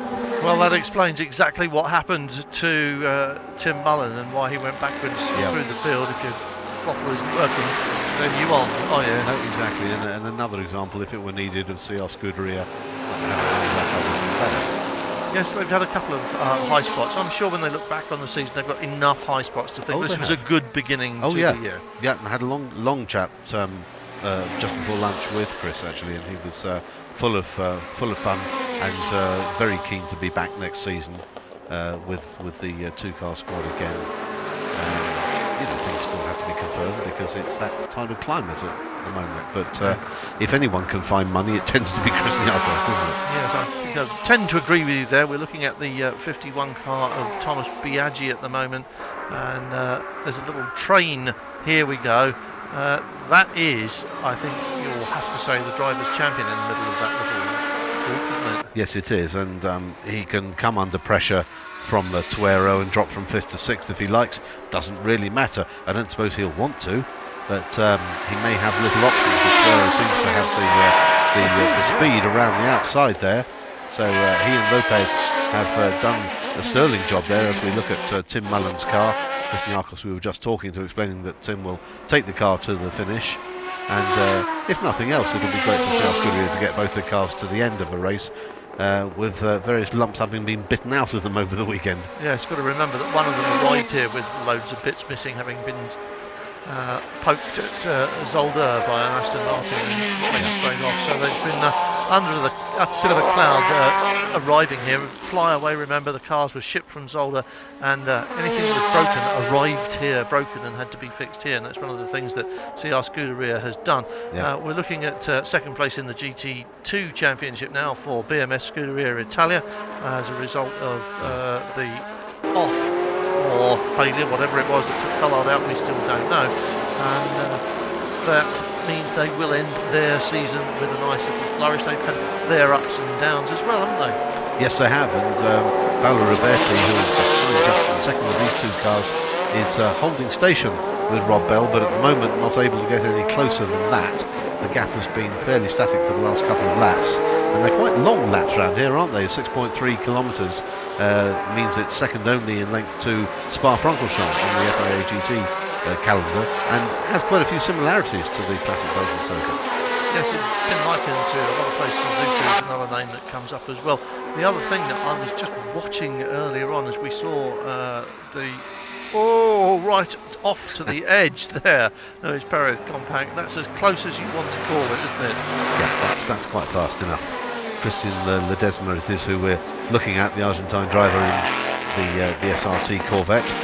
There is a third driver due to be in there, but we'll hold fire on him until we see if he actually gets in. Anthony Kumpen, however, able to keep a better race pace going than Christian Ledesma at the moment, having his first outing in a GT1 car, and holding a fairly solid third behind Rizzati, who still leads, let's remind you, and Fabrizio Gollin, who partners Mike Hazelmans, who we saw earlier on. Little replay there, and I just wonder whether Compact just didn't want to let a fellow Argentine go, even though it's GT1 playing GT2. Like he was trying to stay with him, and it's just not possible, even driving out of your skin like that, and like Rob Bell appears to be doing. Yes, absolutely, and Rob Bell is used to having to drive out of his skin from various recovery positions, both in this series and in his other racing, also in a 430, but he's emerged as champion in the past, and it's not by accident. He is a very talented driver. Vilander still leads it from the 95 car of Luis Perez Compact. Rob Bell we're looking at here, third place, so it's a podium finish at the moment, fingers crossed. Yeah, and still pit stops to be made, of course. They've only done one pit stop each. All of the GT1 cars and the leading GT2s have yet to make a second stop. Roberti second in the championship now with Matteo Malicelli, and all he's going to do is get the car to the finish, and there's a lot of people trying to do that, including, I think, Michael Bartels. We saw him give up that place to the Ferrari earlier on, and he absolutely just got out of the way and let him go. All he's thinking is finish this race and take the title, because the only thing that can go wrong now is that they don't finish the race. Yes, quite, and Riccardo Rizzati there we saw taking a fair chunk of curb in the number 5 Corvette, getting it up fairly high on the right hand side, but no damage done, and maintaining good pace. Behind him is a rather patched up Scuderia Ricost car, Stuart Roden having more expense to put that one back together at the end of this race, and Jamie Davies on board at the moment, having taken over from Fabio Babini at the first stop. So the race leader with a proper lead. We don't often see big leads in this championship. In fact, traditionally our gaps are all small and usually under 10 seconds between cars at the end of the race, sometimes even closer than that, but we do have a big gap this time around, don't we? Yeah, and Kumpen is actually slowly closing up on Fabrizio Gollin. Now I don't know whether there's enough time left in the race or enough speed in the Saleen to actually make that stick. You suspect not. Yes, you suspect not, don't you? Quite rightly. And here we are with Michael Bartels in the number 1 car, having been passed by Tuero. Yeah, he is now just cruising to the finish. I mean, he moved right aside for the Ferrari, and all he's doing is, I think, keeping it on the black bit in the middle. At 2:22, his last lap time. Race leader Rizzati's in the 2:20s. The pace has gone off a bit, hasn't it, since the beginning? Yep, and out has climbed Thomas Biaggi from the 51. Of course, the car to hand back to Christian Montanari for the final session. Second round of pit stops beginning fairly early for AF Corsa. So, drivers' champion again, I think, Michael Bartels and Andrea Bertolini. They've done it together before. Thomas Biaggi did it last year in this car. Michael Bartels missed a couple of races last year with a kidney operation he had in the early part of the season. And came back, and he knew when he came back that he could not win the championship, but he drove out of his skin to help Thomas Biaggi do it, which he did at a very emotional final round in Zolder. And I've got a feeling you might, if you stick with this, see a side of Michael Bartels that you don't often see. Yes, absolutely, and what a place to come and do it. And great to have the deciding round at such a spectacular venue. You can see the elevation changes for yourself. The car's constantly cresting. And so a lot of this circuit is blind. There are one or two blind corners on here, and there are a couple of blind crests as well. So you really have to commit and position yourself. But then there's this slow climb up to this point on the circuit. And this is Rob Bell coming under a bit more pressure from that 77 car. Ruberti closer than he was, and the gap between Bell and Luis Perez-Compang, is that shrinking? Yes, that's coming down as well. These two are towing up onto the back of Luis Perez-Compang, who's had more than his fair share of incidents thus far. He's managed to keep it on the black stuff and out of the walls, which is good, but it's been at the expense of his strong second place, which in fact was a lead, but no longer. Of course, having taken over the lead and annexed that position for the time being, at least can't see him giving it away now. They've got half a minute of advantage over this squabble, which is now a 3-car battle over second, third and fourth places. Nobody wants fourth. No, absolutely not. Everybody here wants to be on the podium. Tony Wielander has scooted away. Jimmy Bruni did a brilliant opening stint, as we saw, and Wielander has very much picked up that gauntlet from Jimmy Bruni and taken the challenge, taken the lead and cleared off. So, and he's leaving these three to squabble over what happens behind him.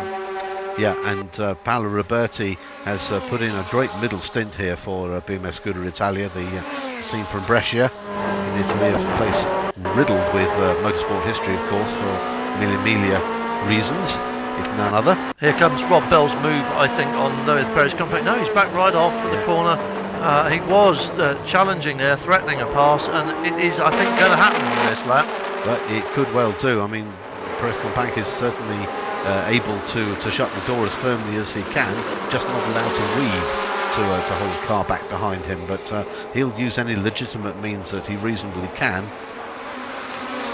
Well, Rob Bell's got to think about Roberti behind him as well, of course, but he's got to find his way past, because there's no doubt that Luis Perez-Compang is slower than either of these two, and given a clear bit of road, Rob Bell will clear off and he will take Paolo Roberti with him.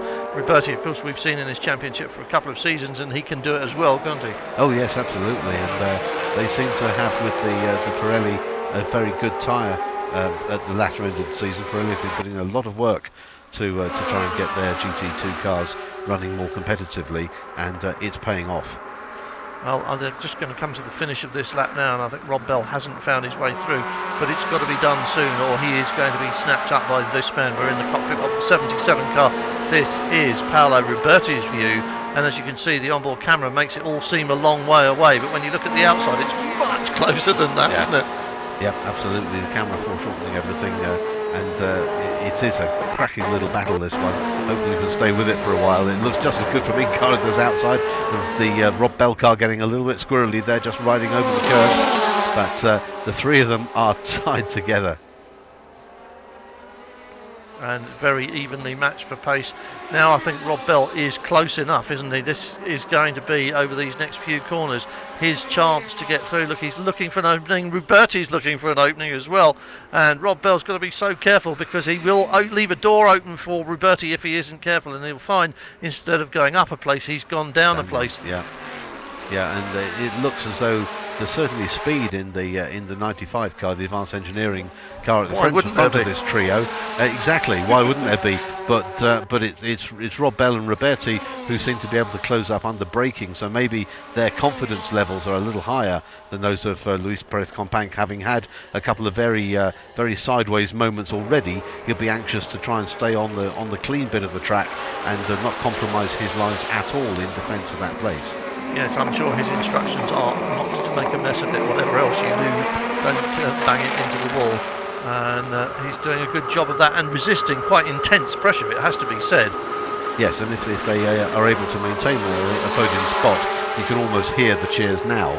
Oh, it will be as though they've won. Well, they're winning, of course, in GT1. Riccardo Rosati is 51 seconds clear and is pulling away from Fabrizio Gollin. And what is still happening, Richard, is that Anthony Kumpen is closing down Fabrizio Gollin regularly. Lap by lap, he's a second or so quicker. And that is Esteban Tuera's teammate, Jose Maria Lopez, looking forward to getting back in the car to resume his chase and see if he can improve his position from their current 5th. I was going to say, taking it over from 50, you can't help thinking, after what he did in his first stint, that a couple of places should be within his grasp, really. Yes, just depends how far he is behind Christian Ledesma, and and shadowing him in comes Paolo Roberti as well. So that battle for the time being remains in the hands of Luis Perez Companc, but both of the 3rd and 4th place cars, Rob Bell and Paolo Roberti, diving to pit lane together. Be interesting to see which team has the better pit lane work going on and which one gets out ahead. Well, that is going to be interesting, isn't it? Because I think that was a good call by both the teams. They were stuck there, weren't they, behind the 95 car? Yeah. And the only way to get clear of it was to do this. And pit lane fairly busy. 34 minutes on our countdown clock, and we've got a few red lights on the board as the second round of pit stops really hits its stride. And then when these are all over, we'll see exactly what the story is. And Andrew Kokori having come in with Rob Bell having come in first, Andrew Kokori's got away first as well from the look of that picture, as we've now got this handover to Jose Maria Lopez in the 37 ACA engineering car. Fuel going in, no one else can touch the car, ready to go up on the air jacks as soon as the hose comes off. Driver change happening, but that's permitted. There we go. Yep. No tyres. No, not going to take tyres on that. Lopez needs to get the engine turned over. And there he goes. The V12 rolls into life. And sounds like a bag of spanners only because it's on a rev limiter. Yes. 60 kilometres an hour in the pit lane. They've all got a rev limiter and they all sound a bit ropey coming down pit lane, although the GT2 Ferrari sound so angry in pit lane, don't they? That picture on your screen is the gap from 2nd to 3rd. Anthony Kumpen in the Celine you've just seen going out of shot, chasing down and getting ever closer to Fabrizio Gollin, who needs to win this race, remember, to give Mike Hazelmans any chance of winning, and then only on the basis that Michael Bartel's currently in 5th is going to struggle to finish, and it doesn't look as though he is. Well, stranger things have happened, but this is good for Kumpen and Longium. We were saying they've struggled and worked and they never give up, and it does look, and I've got to find something wood to touch, even if it's only the floor of our luxurious air-conditioned cabin here. I've just got to touch wood because it would be so nice to see them end the season on the podium. Absolutely, and they have worked so hard fighting a car that really didn't want to be driven in a hurry, and on top of that seemed to have reliability issues as well. So it will be great to see them up on the podium, and they will be as delighted as whoever ascends the top step. Well, I'm sure that's at the moment that's looking like Riccardo Rosati is going to be part of that little performance with Marcel Fessler, and how good will that be for the locals? Yeah, and Fessler, having set his 5th pole position of the season, in doing so managed to match a record that's been held since 1997 by Bernd Schneider, no less, who set five poles in a season there. In GT1? Overall, yes. Yes, in Andrew GT2. having done considerably more in a season in GT2. 9, wasn't it? Overall poles. Well, no, it was 9 for the team and 8 for Andrew Kirkcaldy. Incoming number 5 car for the second pit stop then. And I think you can say job done, really, can't you? Yeah, and job well done by Riccardo Rosati. His local knowledge of the track gained over the last few days by pounding round in the GT2000 car, which are quite serious pieces of kit on their own, rather like a scaled down DTM saloon, and very rapid turnaround. Good job done by the 5 crew, and again, no tyres taken, just a little over half an hour to run, and this is the ever closing gap between the 4 car there currently in 3rd place, and Kumpen in 3rd place, Gollin in 2nd, and both of those still behind at the moment. Rosati, who's just come out of the car, handed back to Marcel Fessler fast enough that they've maintained the lead despite the pit stop. He did have well over 50 seconds in hand. It's not a long pit lane entrance or exit, and that's amply demonstrated by his ability to do exactly that. But then he didn't take tyres, so it is just the driver change in the fuel. Kumpen having another look at the Corvette in front of him. He flashed his lights coming down the pit straight, but I think he was talking to the team on the pit wall rather than to the man in front of him, who definitely knows he's there. Yeah. Yes, I don't think that will have escaped his notice, do you? The pair of them following the Maria Lopez in the 37 car, who has a long way to go to try and catch Maxime Soulet, who it is who's taken over the number 3 car from Christian Ledesma. So no run out after all for Armand Fumal, who was down to be 3rd driver in the SRT car this afternoon. Pastor Golin, Kumpen, Bartels in 4th place, then Soulet, then Lopez, and I wonder how long Jose Maria Lopez will stay in 6th place, or whether we will see the same thing occurring as we saw before.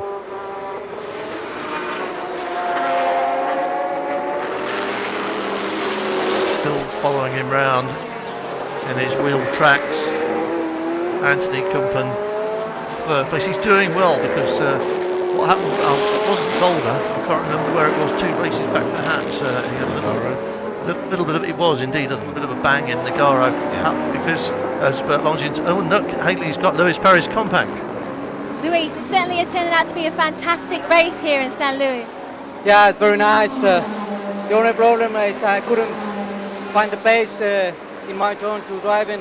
I have no tires, but I think the right thing was to keep on the track, so I do that, and now Matthias has all the job to do. Matthias is doing a great job. He's certainly sitting in 2nd place. Yeah, he's very good. He's very confident with the car. He likes very much of the track, so he's feeling very comfortable with here now, and hopefully we could finish very good this race. Thank you, Louis. Well, while we were talking to Lewis Perry's compact, Bert Kumpen has done what he's been threatening to do. Bert Kumpen, yeah. Or it could be Anthony Longines, couldn't That's it? the fella.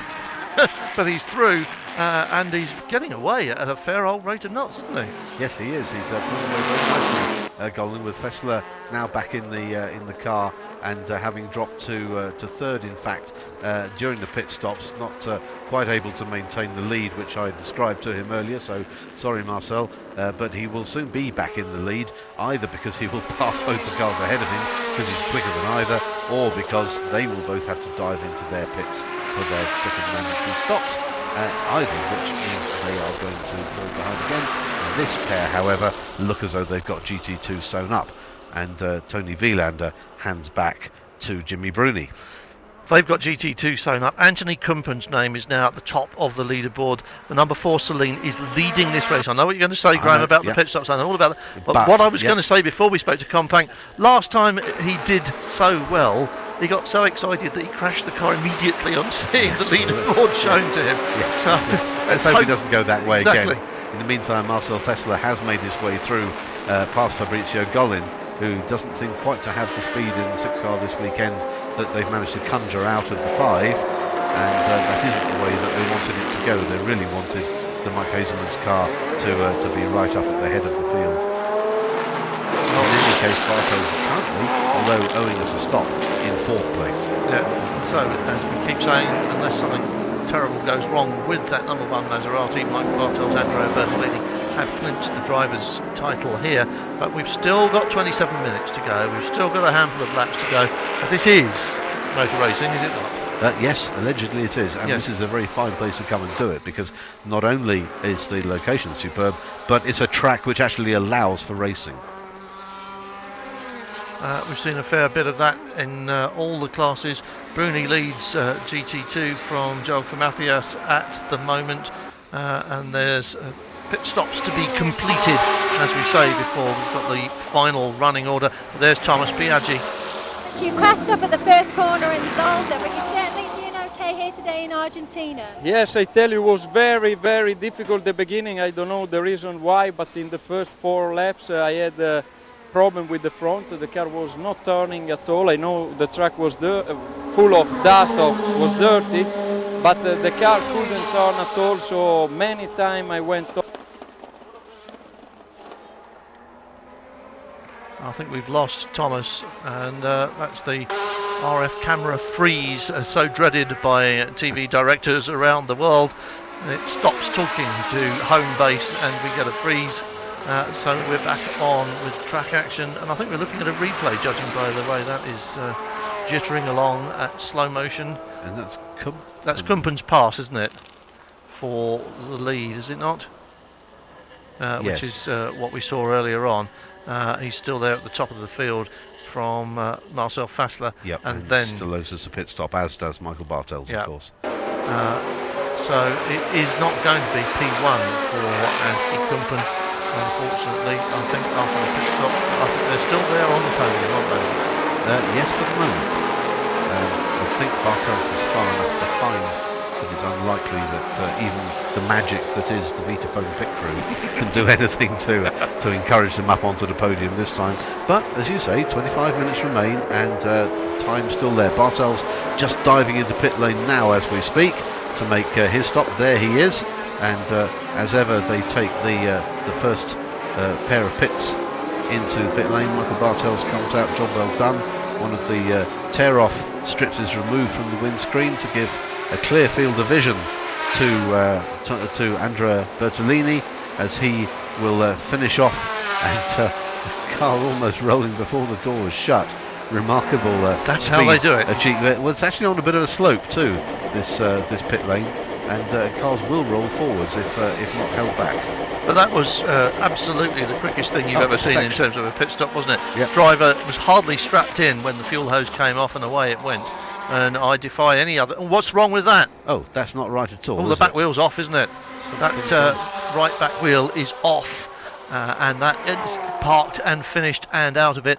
Marcel Fassler has done something with the wall earlier on, and I think you can't see it now, but the right rear wheel was pointing in completely the wrong direction. Yes, yeah. And trying to steer the car. So all change at the top. Again, well, all change at the top. He's not happy, is he? No, I imagine there'll be some. There it is. Look at the top. Yeah, just bang. Oh yes, clang clang. Rear and front in that order. And now watch that on the left side of our picture, it's the right rear wheel. Look, it's no longer rear wheel steer there, and that's a sad end to the weekend for them, because that car has been one of the class acts this season. And I'll tell you what, it's a sad end for the crowd here, because I think they were really looking forward to welcoming Riccardo Rizzati onto the top step of the podium here, and that's inevitably where they were headed until that moment. And Marcel Fassler, of course, his last drive for the team, he won't be too pleased with that, will he? No, it's a very sad way to leave on all those counts. But the pluses, of course, and here it is happening. Yes. Fabrizio Gollin has made his way past Anthony Kumpen, and these two have both done their second stop, so this is now a genuine lead for Fabrizio Gollin. And all it needs now is for Andrea Bertolini to fall foul of the walls as well and not finish. Oh, too much excitement. Well, it's 22.5 minutes to go, and you've just seen how easy it is for somebody even as experienced as Marcel Fassler to get into trouble round here.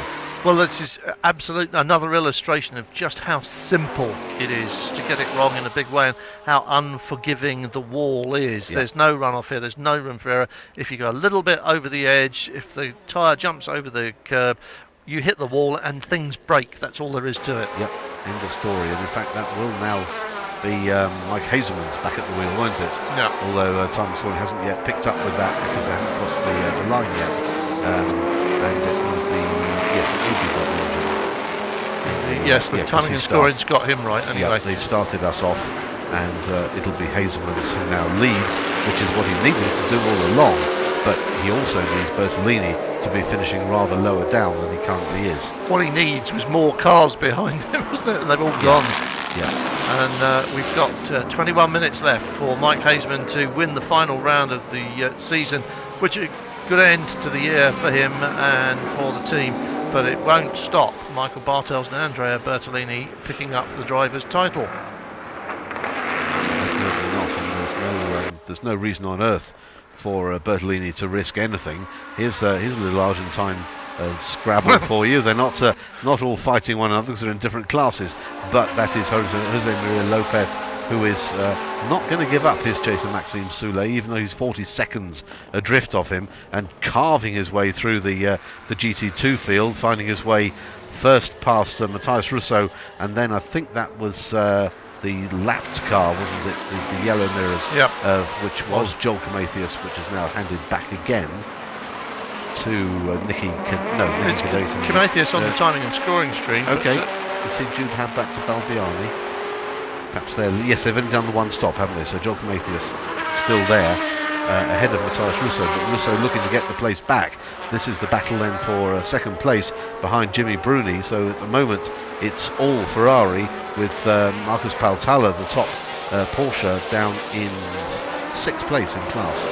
And in fact the only Porsche running here now this afternoon. Because the other car that we lost, of course, I haven't yet mentioned, but should, is Track Speed. David Ashburn's crew brought their Porsche over for a run as well, and brought Tim Sugden, a welcome returnee to the series. Unfortunately, David lost it at the second chicane during one of yesterday's sessions and backed the car hard into the wall, sufficiently hard that the damage couldn't be repaired. Again, as you were saying, Richard, this is the legacy of flyaway races. You just don't have the spares package with you that you would have if we were on mainland Europe. No, I mean, if it's small consolation for fans of Aston Martin and the Gigawave team, but when I was talking to them earlier on, they said because the car looks perfect in the garage, it just looks untouched, but they damaged suspension and engine mounting, and they moved the gearbox which sits at the back of the car, and they said that was the real problem, that they could maybe have fixed the front, but there was nothing they could do about the back, and they wouldn't have been able to do that if they'd been in Europe with a full truck of spares on hand as well. It's not a chassis you can weld, is it? No. That's the trouble. That is the problem. Here is that battle still going on though. Russo and Comathius coming towards the end of his stint, and Matthias Russo early into his, so a little heavier on fuel. Not that that'll make a great deal of difference. This is still the lead battle. Longin by no means having given up, but Golin, having got past him, is able to stay ahead at the moment, even though it's a scant half second that separates the two at the head of the field. Ooh, now nobody would have bet on this, would they? That all those people in the pit stop, all that experience in the media centre, no one was betting on any of this. We've got Golin in the lead, and we've got Bert Longin in that Celine threatening to take back the lead of the race. This is the battle for the lead with 18 minutes on the clock. And what's this replay all about? That would be absolutely remarkable, wouldn't it, if that were to happen? That was Bell and Ruberti coming into pit lane, wasn't it? Yeah, and Ruberti coming into pit lane late, not getting in before the white line. He would be penalised on the way out for that if he... Oh look, there's Riccardo Rossetti with Haley now. Riccardo, unfortunately it's an early finish for you. You did have a fantastic stint. Yeah, I'm happy because at the middle of the race we have 40 seconds to the second place, so it was good. The car feeling was a little nervous from the rear because the track is very dirty, and I don't know what happened with Marcel, but I think something broke in the car because they crashed in a corner that is very easy flat, so I don't know what happened. Unfortunately, I'm not happy because Phoenix needs the victory, but it's okay. Thank you, Riccardo. Thank you. Well, he handled that very well as well, didn't he? Good drive and a good performance on camera there from Riccardo Rossetti, who was obviously very disappointed because he was about to become local hero number one here, wasn't he? Absolutely, and heroes, if they can pull it off, would be Bert Longin and Anthony Kumper. What if they got a win with that car? Well, I didn't dare suggest it earlier on, Graham, but I was thinking it. I really was. But that would be astonishing, wouldn't it? Yep, and behind them, Maxime Soulet still holds third place. Oh, no. Was that contact, do we think? Anyway, yes. Yeah, the hand gesture would tend to indicate that there might have been some contact there between Matthias Russo and Joel Comathius. Comathius, of course, still owes us a pit stop, so it's not even really a genuine battle. However, there was contact there, and the result was that Russo suggested with a hand gesture that maybe it would have been more sensible if he'd let him go by without actually pumping him. slow down a bit. That's what a waved hand means. Yeah. It's a slowing down signal. Yes, and here it comes again, and they were just cutting away from that. Oh, look at this. Back to another nose-to-tail battle. This is the battle for the lead of the final round of the FIA GT Championship. Remarkable battles all the way through this race. It hasn't let up for a moment. It's been an absolute stunner, which is what you'd have expected of this track, actually. It is exactly what we expected, isn't it? When we came here and saw this track, we expected a race like that.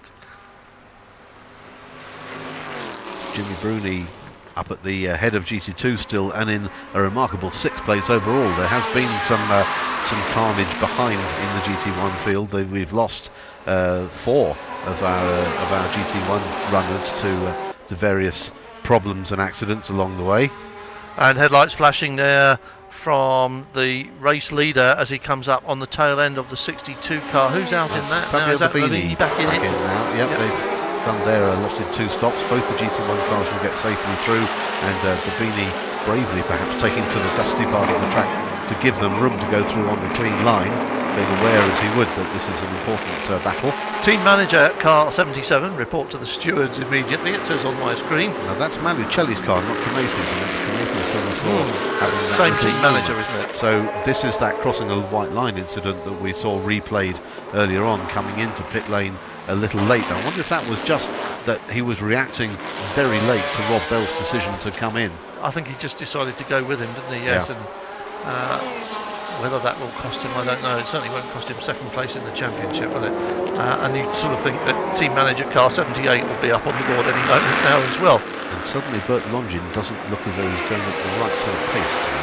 He's got well off the back there, hasn't he? Yeah. He's just had a bit of a moment there, because they both got cleanly past Babini. Yeah. But Hazelman suddenly seems to have found either a new burst of speed, or Longin is starting to struggle for some reason. We've got 14 minutes remaining, and that is something like 7 laps, 6 or 7 laps. This is the number 3 SRT car, Maxime Soule back behind the wheel of that, and in 3rd place ahead of Jose Maria Lopez by some 30 seconds or more, so he's not under any pressure at all. Andrea Bertolini not under any pressure either, and clearly not because he's lapping 3 seconds a lap slower than any other GT1 runner. You know Michael Bartels has given him the gun now. Don't break it. Yes. Yes.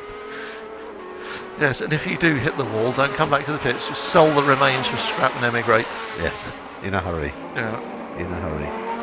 So here is the 77 car. We know that they've been summoned to the headmaster, but Matteo Malucelli will be wanting to keep the pace going, because he knows that the team's championship 2nd place is fairly secure, providing they both finish well.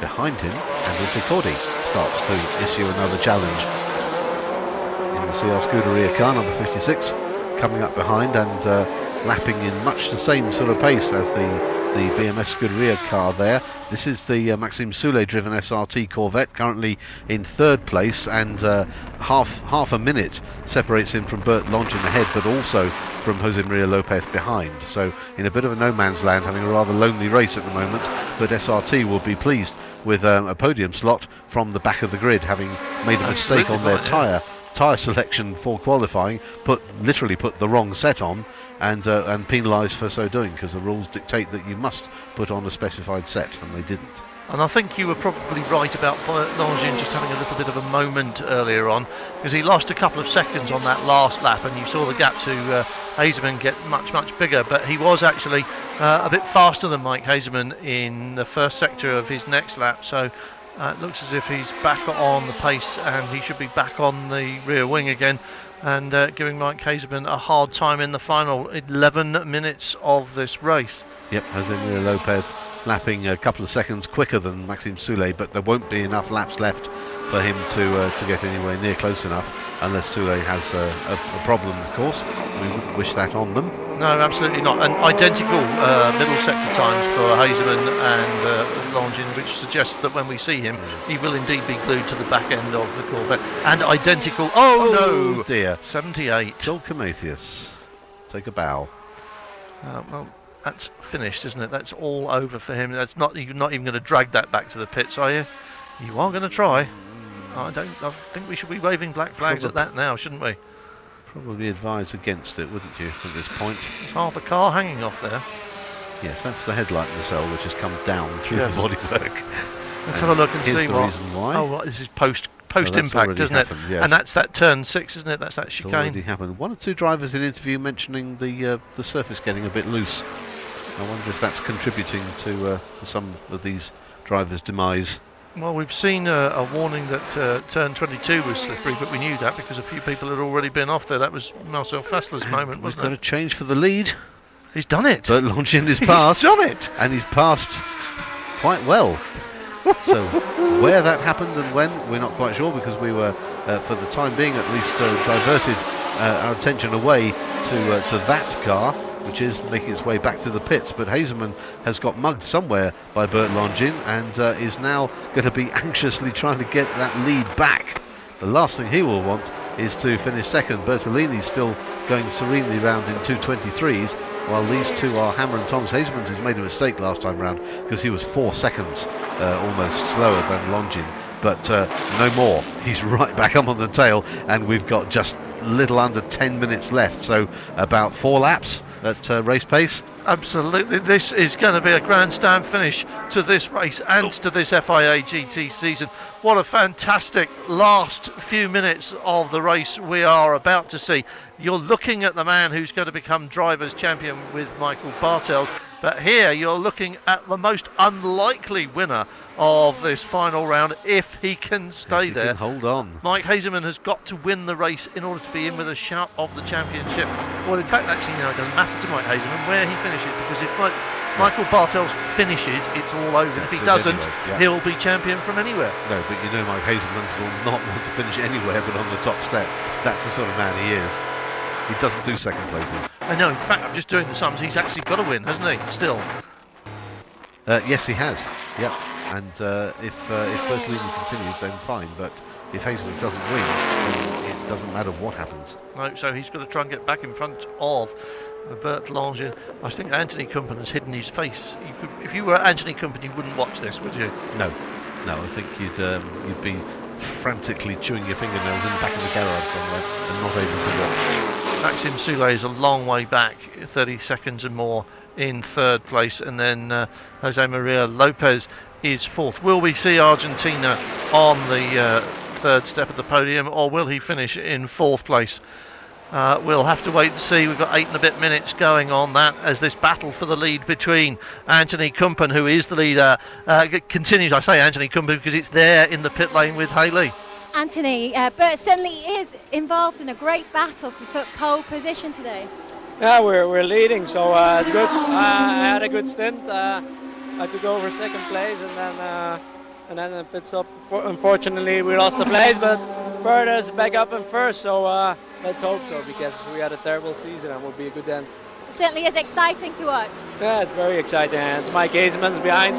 He's a very good driver. I drove with him for 5 years, so I know what he can do, so it's still not over. Good luck, thank you. He seemed very calm, didn't he? He did, yeah. He seemed very calm, and perhaps he should be, because it looks as though this gap is growing a bit, doesn't it? Well, it's certainly not shrunk any in the last time we looked at it. Just getting a little bit squirrely there under braking, and I think Hazelman's might have closed up a bit as they come across the line next time. Gap was a scant 9/10 of a second between the two as they crossed the line last time round. They're into sector 2 now, which is a very long sector on this lap. But we'll be able to judge better when they come across the beams again. Just 7 minutes and a few seconds remaining in the race. I think Bert Longin has added to his lead in that middle sector. We'll find out in a minute, because as you say, sector 3 is the very, very short one from the bottom of the hill to the top. And we'll just wait and see as he goes over the line what the gap is this time. He has indeed added to it, hasn't doubled he? it, more than doubled it. 3 seconds, what a huge lead that is. 3 seconds with 6 minutes to go. A grandstand finish in GT1. Jimmy Bruni is just creaming it in GT2 though, unfortunately, but Argentina will be happy with Matthias Russo in second place, and I think given the pairing and given the fact that Luis Perez Companc is a gentleman driver and not a young one either, that is a fine performance from that team in that car. Absolutely, and they will be cheered to the rafters if there were any here when they get up onto the podium. And second place, well, Andrea Ciccardi is a long way back from them, and he's going to be third if he stays where he is. Andrea Bertolini is going to be first if he stays where he is, and I mean in the Drivers' Championship. That's just done and dusted for him. And Michael Bartels, is he lapping any GT2 pace still, or has he slowed down even more than that? Oh, 2:24 last time round, almost 2:25. So, everyone's slowing down a little bit. Even Jimmy Bruni has backed off now because he doesn't need to be in a particular hurry, although Russo was 10 seconds adrift. And if Bruni has another lap like his last one, which was 6 seconds, did he have a moment there, I wonder? Jimmy Bruni, 6 seconds slower than Matthias Russo last time round. Oh, that would be interesting, wouldn't it? Bert Longin is banging them out in the 2:16, and so is Mike Haseman. Maxime Soulet's gone 2:15, and so is Lopez in his pursuit of him. So nobody in the top 4 is giving up. The anxious faces there in the Wiedenfeld garage there as they watch this clock tick down. This is going to be the longest 5 minutes of their life, and it's going to be the longest 5 minutes for Bert Longin and for Anthony Kumpen and for Pekka Racing, because as they've had the same kind of season that Marcel Faster was talking about his start. It's been like that from all through the year. Wrong choice of car for them, I think, and it started badly and got worse. They've had moments when their lack of ballast compared to other people's weight made them shine and made them look good, but this pair have never ever stopped trying to win races, even though the car they were in wasn't really capable of doing it. And if this happens, this is going to be the most popular thing in the paddock. Perhaps not for Argentina, but for the FIA GT paddock, these two are among the most popular drivers, well-liked, well-respected, dedicated, professional, and they are about to do a giant killer at the final round of the season. I don't want to watch anymore. Stickability, isn't it? They have never shirked their task. Matthias Russo has brought the gap down from himself to Bruni to a little under 8 seconds, but again, with only a couple of laps remaining, it's going to mean a mistake by Bruni, unless, well, heaven forfend. Oh look, Haseman's closing right up on the tail end. That gap has come right down. Bert Longin has slowed again, but this is that uphill climb that might just drag the Corvette back a bit. The gap's gone down to a second. It was 3 seconds. Bert Longin has had a little bit of a breather there, and I wonder if he's just hoping that Mike Haseman will settle for second and let him go. He's not, is he? He's not settling. He's not known to do that, is he, Mike Haseman? Which is what Anthony Kumpen said. I know what he can do, and he's doing it now, isn't he? Yep, he is, and even bearing in mind that effectively he's carrying a passenger in the car with him as well. Absolutely. Which by this stage in the race must be making his brakes work very hard indeed.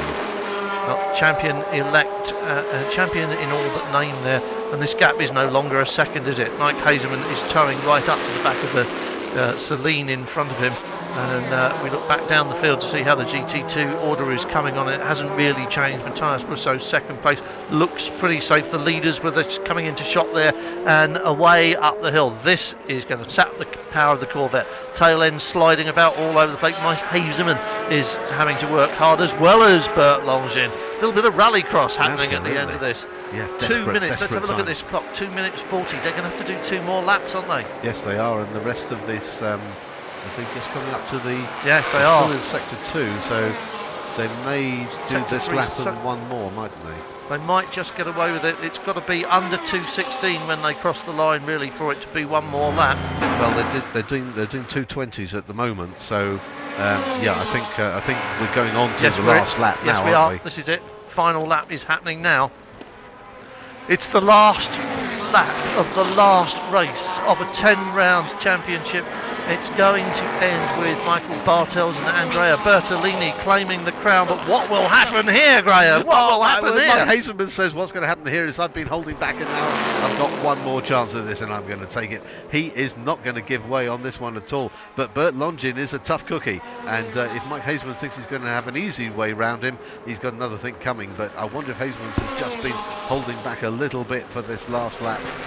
You wouldn't think he'd want to, because there aren't that many places where it would be difficult for Longin to defend, but maybe that little twitch of the tail he saw the Celine make at the back end of the last lap has given Hazelman's more hope that he can actually keep his car in a straighter line than Longin at some point and out to accelerate him out of one of the corners. But look at the power in that Celine, and that's the difficulty Hazelman's has, because he's going to come to the uphill section anytime now, and that 90 kilos that he's chugging around is going to be his undoing, I'm afraid. Bert Longin is driving for his season now. This is so important. Mike Hazelman and Fabrizio Gollin have been in the championship battle through the last few rounds.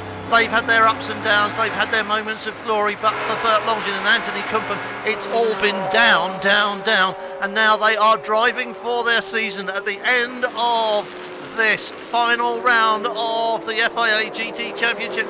We have a huge human drama happening right in front of us. Hazelman all over the back end of the Celine now, but it gets twisty and turny here, and there aren't any places for him to do it now. He might have a stab at it in that final right-hander where Marcel Fassler crashed, but I don't think he's going to do it, and I think this is going to be Bert Longin and Anthony Kumpen's moment of 2008. And it's going to be something for the rest of us to stand up and cheer for, because it just goes to prove that money cannot buy you everything. He's pulling away from him on acceleration. He's in this tiny, short final ahead, sector. Not going to make any difference. It doesn't matter, Graham. He's going to do it. How incredible is this? Well, who would have predicted it? No one in the media centre would have bet on this one. We all thought about a Celine, but it was a blue and white one. And there is the checkered flag. Fantastic result. Unbelievable. Oh, brilliant result for Anthony Kumpen and Bert Longin. We had a word with Anthony earlier. I wonder if he can speak now, if we can get hold of him again. But what a brilliant result for them. This, however, is the championship pairing. It's Bertolini and Bartels. They finished in 5th. They've done all they had to do. Mike Hazelman's couldn't win the race, and so it became academic. And Bertolini, as long as he crosses the line and finishes the race, which he's about to do, will be champion, along with Michael Bartels. Well, that's the double for them, team and championship, drivers' championship for both of these men. They're on their way towards the last few yards. And in a remarkable finish in GT2, Matthias Russo has made it past Jimmy Bruni. And whoa, are we looking at replays? I hope we are. No, we're not. That's he's got to get back to the pits, hasn't he? He's got to get back to the pits. He's got to get back to the back to Parc Fermé. Yes. It's no good. He's got to get home. What has happened here? What has I thought when Jimmy Bruni suddenly lost 6 seconds a lap, I wondered if there was going to be stage management going on there. You'd wonder, wouldn't you? Because it's half a second gap at the end with Russo ahead. And there it is. Argentina is going to win the GT2 race, which is quite extraordinary, and I'm sure the crowd will be delighted with that. The checkered flag is there, and your GT2 winner is indeed Matthias Russo, with Paris Companc watching from the sidelines, and the 50 car tucked right up behind. Here comes your drivers' champion, Bertolini and Bartels. What happened to Bert Longin on that final lap? If he doesn't get the car back to Parc Fermé, I don't think he gets the win. Let's have a look. Here we are. Oh, what's happened here then? And they touched, didn't they? That's Hazelman and Kumpen, Longin at the chicane. And there was a slower car involved there as well. Another car involved there as well. But this is the moment where it all goes wrong for Bert Longin, because it's got rear wheel steering, and there's nothing he can do about that. Yes, that right rear is already, as you said, pointing in completely the wrong direction. Well, that's not good at all. Well, we wanted drama at the end, but I don't think we wanted it quite like that. Well, what will happen now? He's got winner showing on against his name, but you're supposed to bring the car back to Parc Fermé. Donuts from Bertolini, and I wonder if that's deliberate. If he's had a little moment as well. Is he celebrating? Yes, I think he is. There'll probably be a fine for that. But I don't suppose he'll mind in the slightest. No, I don't suppose he will. He's picked a nice big open place to do it, and the word from race control is that he has taken the flag and won the race. Bert Longin and Anthony Kumpen have won the race. And end of season celebrations in number 50 from Jimmy Bruni. He's had a good year, hasn't he? What a good driver he's turned out to be this year. And everybody's had a good weekend here too. It's been a absolutely blisteringly hot weekend. We've had nothing but good times, and if this is the shape of things to come at San Luis and the Potrero de los Funes circuit, well, I can't wait to come back. I'll tell you what, now I know where it is, neither can I. I said you would see a side of Michael Bartels you don't see very often, and there you should, just for a moment, all emotion. You haven't seen that at all this season, but that was the real Michael Bartels right there. What a race. What a couple of hours. Absolutely, and managed or not, Matthias Russo will go down in the record books as being the man who has won the GT2 category as well. But Longin gets in looking very, very hot and bothered and looking a little bit stiff, as though he's maybe suffered a bit in the impact with the wall there, because it was quite a big one. Quite a big hit, wasn't it? Yeah. He didn't like that car much anyway, did he? Being shaken up. No, but I'm sure he wouldn't have wanted that end for it. No, true. Not after it finally carried them to a victory.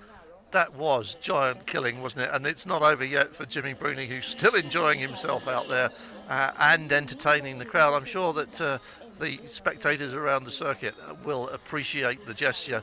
Oh, look. Bertolini's still doing it as well. Little Italian magic there too.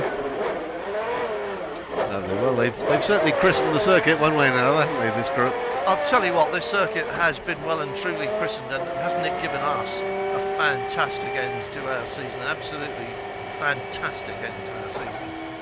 The driving after the flag of cars 4 and 6, it says on our timing screen, is under investigation.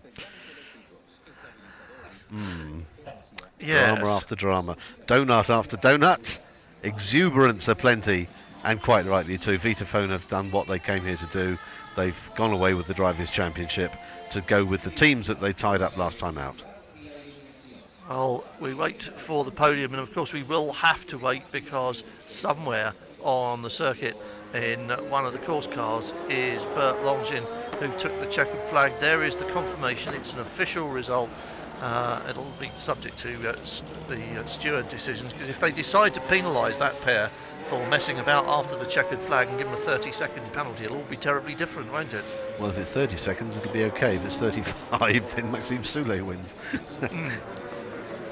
So Kumpen and Longin win. I just cannot believe they've won the final race of the year. Mike Hazelman's second.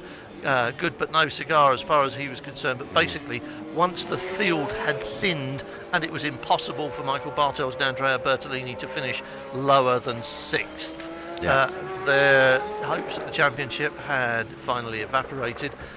And Russo takes the fairy tale win for the locals in GT2. With AF Corsa backing them up 2nd and 3rd. Yes. So good job by Christian Montanari. He will be very pleased with that. The there. team manager from AF Corsa will be delighted with that. It's a 1-2-3 finish for the team, never mind for Ferrari. Andrew Cacildi just missing out on a podium spot there. Marcus Baltalla behind him, and then it was Malucelli who claims the second place in the GT2 championship, but that's GT1. Bartels and Bertolini are champions. Hazelman and Gollin, second place. That's no bad thing, you know. Not at it all. was close, wasn't it? And they'll be reasonably pleased with that. Although, again, ruining that little moment at Bucharest. 5 points would have made a bit of a difference for them, wouldn't it? Just a smidge. But it's easy to be wise after the event, isn't it? And there's the rundown through the order. Ryan Sharp and Carl Vendinger absentees from this round for Jet Alliance. And again, I'm sure Mike Hazelman will be looking for a rather higher number of finishers as we hear somebody else pulling donuts outside our commentary box window. And the very partisan and enthusiastic crowd, very delighted by that. We're still waiting for Bert Longin and Mike Hazelman to return from the far side of the circuit, if indeed they are coming back. I think they were in separate cars, so I don't know whether they... I think Hazelman's was driving back in, wasn't he? His car continued without damage, but unfortunately Bert Longin's didn't. Well, driving of those two under investigation by the stewards as we wait for all the podium finishes to arrive in place. Jimmy Bruni quite clearly, I think, could have won that race if he'd wanted to. And I think the team may well have been happier with the race order the way it is, and certainly Argentina is happier with the race order the way it is, and there's still no clear view about what happened, but it does seem very apparent that Mike Hazeman slapped the Celine up the boot there. Yes. He was behind and it was hit from behind, so I think and then that just could not be driven any further, could it? And it unfortunately did that. Yes. A sad end, a really strange ending after the checkered flag. I don't think I've ever seen anybody crash after the checkered flag before. Not like that, certainly. No, I just wonder whether Bert had backed. I wonder whether it was that Longin just backed off in order to get the plaudits of the crowd, and Hazeman just pulled it back. Here are the winners. Let's find out. Haley. Congratulations, Bert. What a battle. Yeah, it was really a tough race, but I think it's more with the temperature than. But it was tough, and at the finish, the outlap, I didn't know it was already finished, and Mike pushed me off, so I was very disturbed and I was mad on him. So it was stupid, but anyway, we won. That's the most important. And Anthony, what a great finish that was. It's fantastic. We had a really difficult season, and finishing with a win can help for next year with the sponsors, etc. So I'm really happy. Certainly has been a great finale for you. Yeah, it has been a great finale, great event. Congratulations to SRO. Congratulations, guys. Thank you. Well, they looked reasonably pleased, didn't they? And not that they're remotely excited down at AF Corsa. No, they're obviously very pleased with that. Thomas Biaggi looking delighted with himself. Here, Montanari collecting third place. And happily, Bert Longin looking none the worse for wear for that tap on the wall. That the heat, perhaps it was that was getting to him. Yes, it could be. He did say that, didn't he? Yeah. Battling with the heat as much as anything else. And he also said how strange it was to be poked from behind by Mike Hazeman, although he didn't even know the race was over, he said. No, quite. But I mean, it has been outstandingly hot here. Yesterday in qualifying, at the beginning of the session, the track temperature was a massive 51 degrees centigrade. Here that is Matthias Russo just clambering up the steps in the black driving suit there, disappearing off into the darkness. As they go up to the podium, and Graham, two challenges for you. Man of the match. Today, yeah. Hard to bet against Bert Longin. I think Bert Longin did a great job. Off. I think Jose Maria Lopez did a great job. He did a stunning job, but and so did Matthias Russo. And I think I'm slightly stumped, but just on the basis of giant killing alone, the Kumpen and Longin pairing. Yeah, I think probably have got it. And while we're waiting for this final podium of the year, let's remember this is the last race of the year. And looking back on the season, best race of the year, best event of the year. In terms of sheer excitement and location and everything else, this one's come up trumps, isn't it? I've got to say, Bucharest was great, Spa was Spa and fantastic as always, but what a way to end the season. What a fantastic flourish to the year. I mean, this has just been brilliant from start to finish, and as you say, location. I'm really looking forward to coming back next year as well, always assuming we can find it again.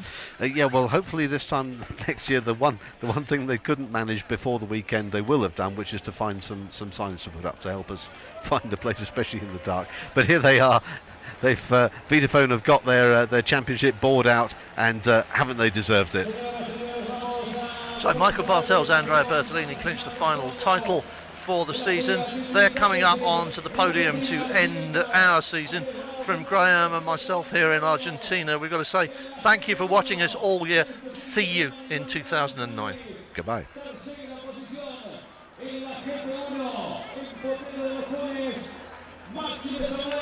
Cheers, mate.